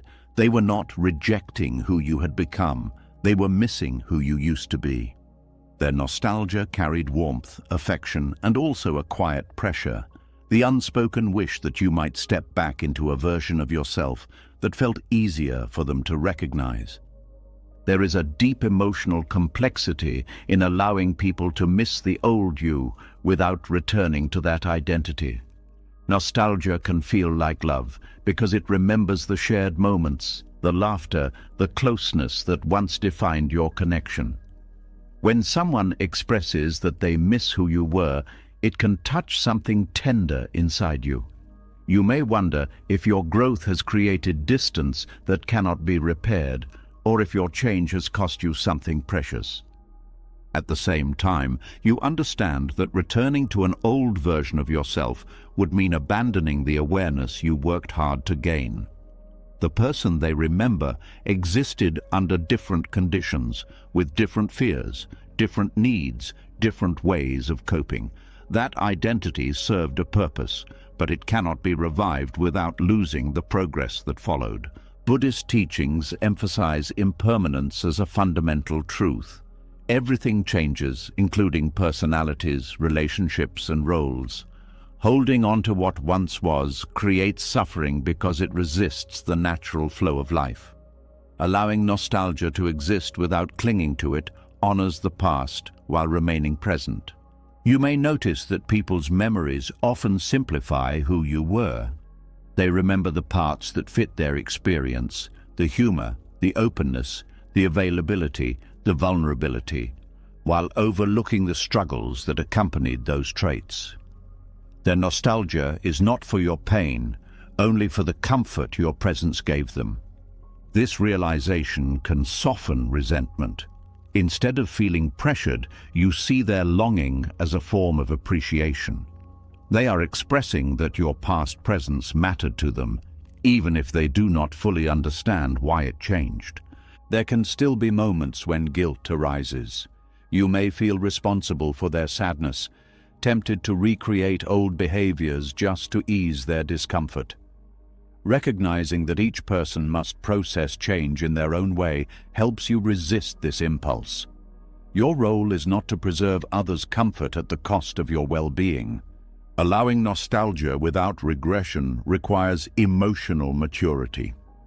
You acknowledge the past without performing it. You listen to memories without stepping back into the roles they describe. This balance protects your evolution while respecting shared history. You might also discover that some connections deepen when both sides accept change. Conversations become more honest, less based on expectation, more rooted in who you are now rather than in who you were. These relationships evolve instead of dissolving. Others may drift away because their attachment is to the past rather than to the present. This loss can be painful, but it also creates space for new connections that align with your current self. There is compassion in understanding that change can feel like loss to those who witnessed your earlier life. They may feel as if they have lost access to a version of you that once made them feel understood or safe. Their grief does not mean you did something wrong. It reflects the natural difficulty of adapting to transformation. You may also experience your own nostalgia. Certain memories carry comfort, reminding you of times when life felt simpler. Allowing yourself to feel that longing without trying to return to it helps you integrate your past rather than reject it. Buddhism teaches that clinging to identity creates suffering for both yourself and others. Releasing the need to be who you were allows relationships to transform into something more authentic, even if that authenticity involves distance. There can be a quiet strength in standing firmly in who you are becoming while remaining gentle toward those who struggle to adjust.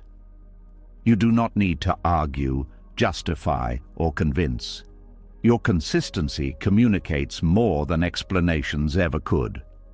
Over time, nostalgia becomes less of a pressure and more of a shared memory.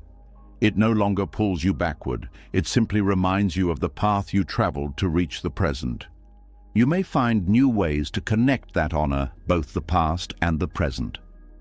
Instead of recreating old dynamics, you create new ones that reflect your current awareness. These interactions feel different, but not necessarily weaker. There is also freedom in accepting that not everyone will understand your evolution. Some people prefer the comfort of familiarity, and your change disrupts that comfort. Allowing them to hold their memories without trying to control their perception preserves your peace.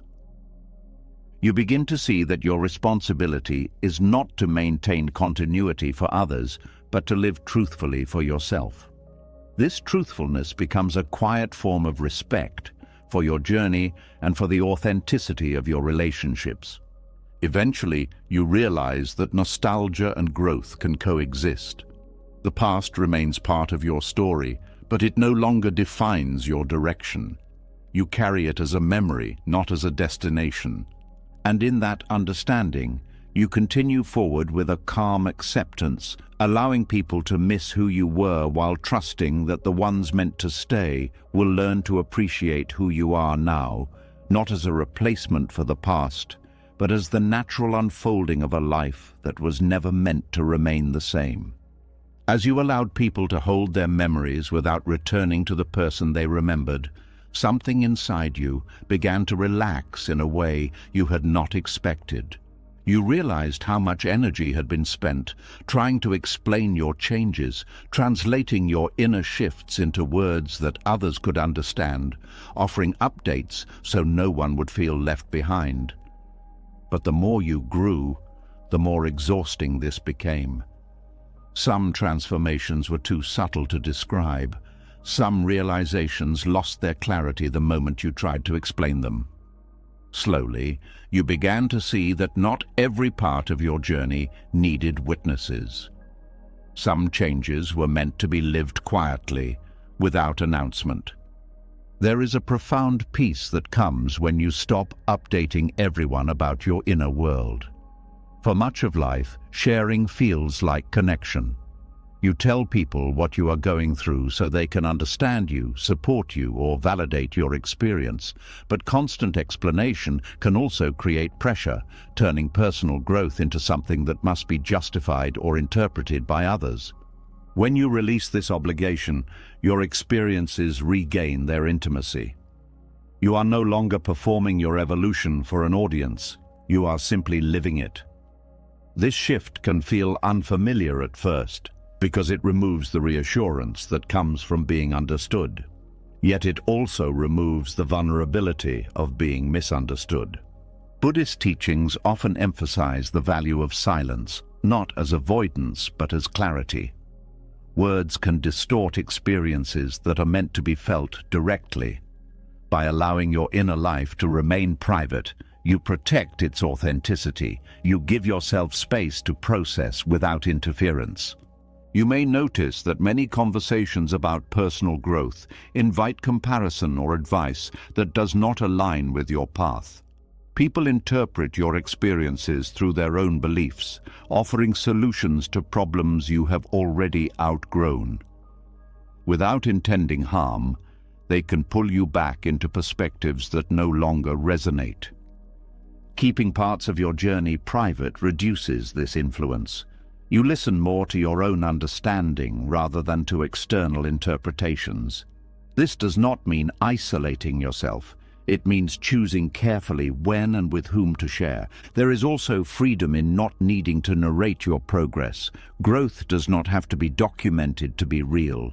Some of the most meaningful changes happen quietly, without visible milestones.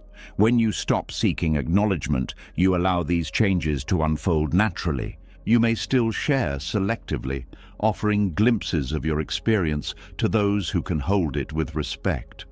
These moments of openness feel deeper because they are not driven by obligation, but by genuine connection. Silence can also reveal how much of your identity was tied to being known. When you stop updating others, you face the question of who you are without constant reflection from outside. This question leads you back to yourself, encouraging a more direct relationship with your own thoughts and emotions. There can be discomfort in realizing that not everyone needs to understand you fully. You might worry that distance will grow, that relationships will weaken without constant sharing. In reality, connections often become calmer because they are no longer strained by the need for explanation. Buddhism teaches that attachment to recognition creates suffering. Wanting others to see your inner world clearly can lead to frustration when they cannot. Releasing this expectation allows you to accept people as they are, without demanding perfect understanding. You may discover that your energy becomes more stable when it is not dispersed through constant communication. Thoughts settle more easily. Emotions move through you without needing commentary. Reflection deepens because it is not interrupted by the need to articulate. There is also a sense of protection in privacy.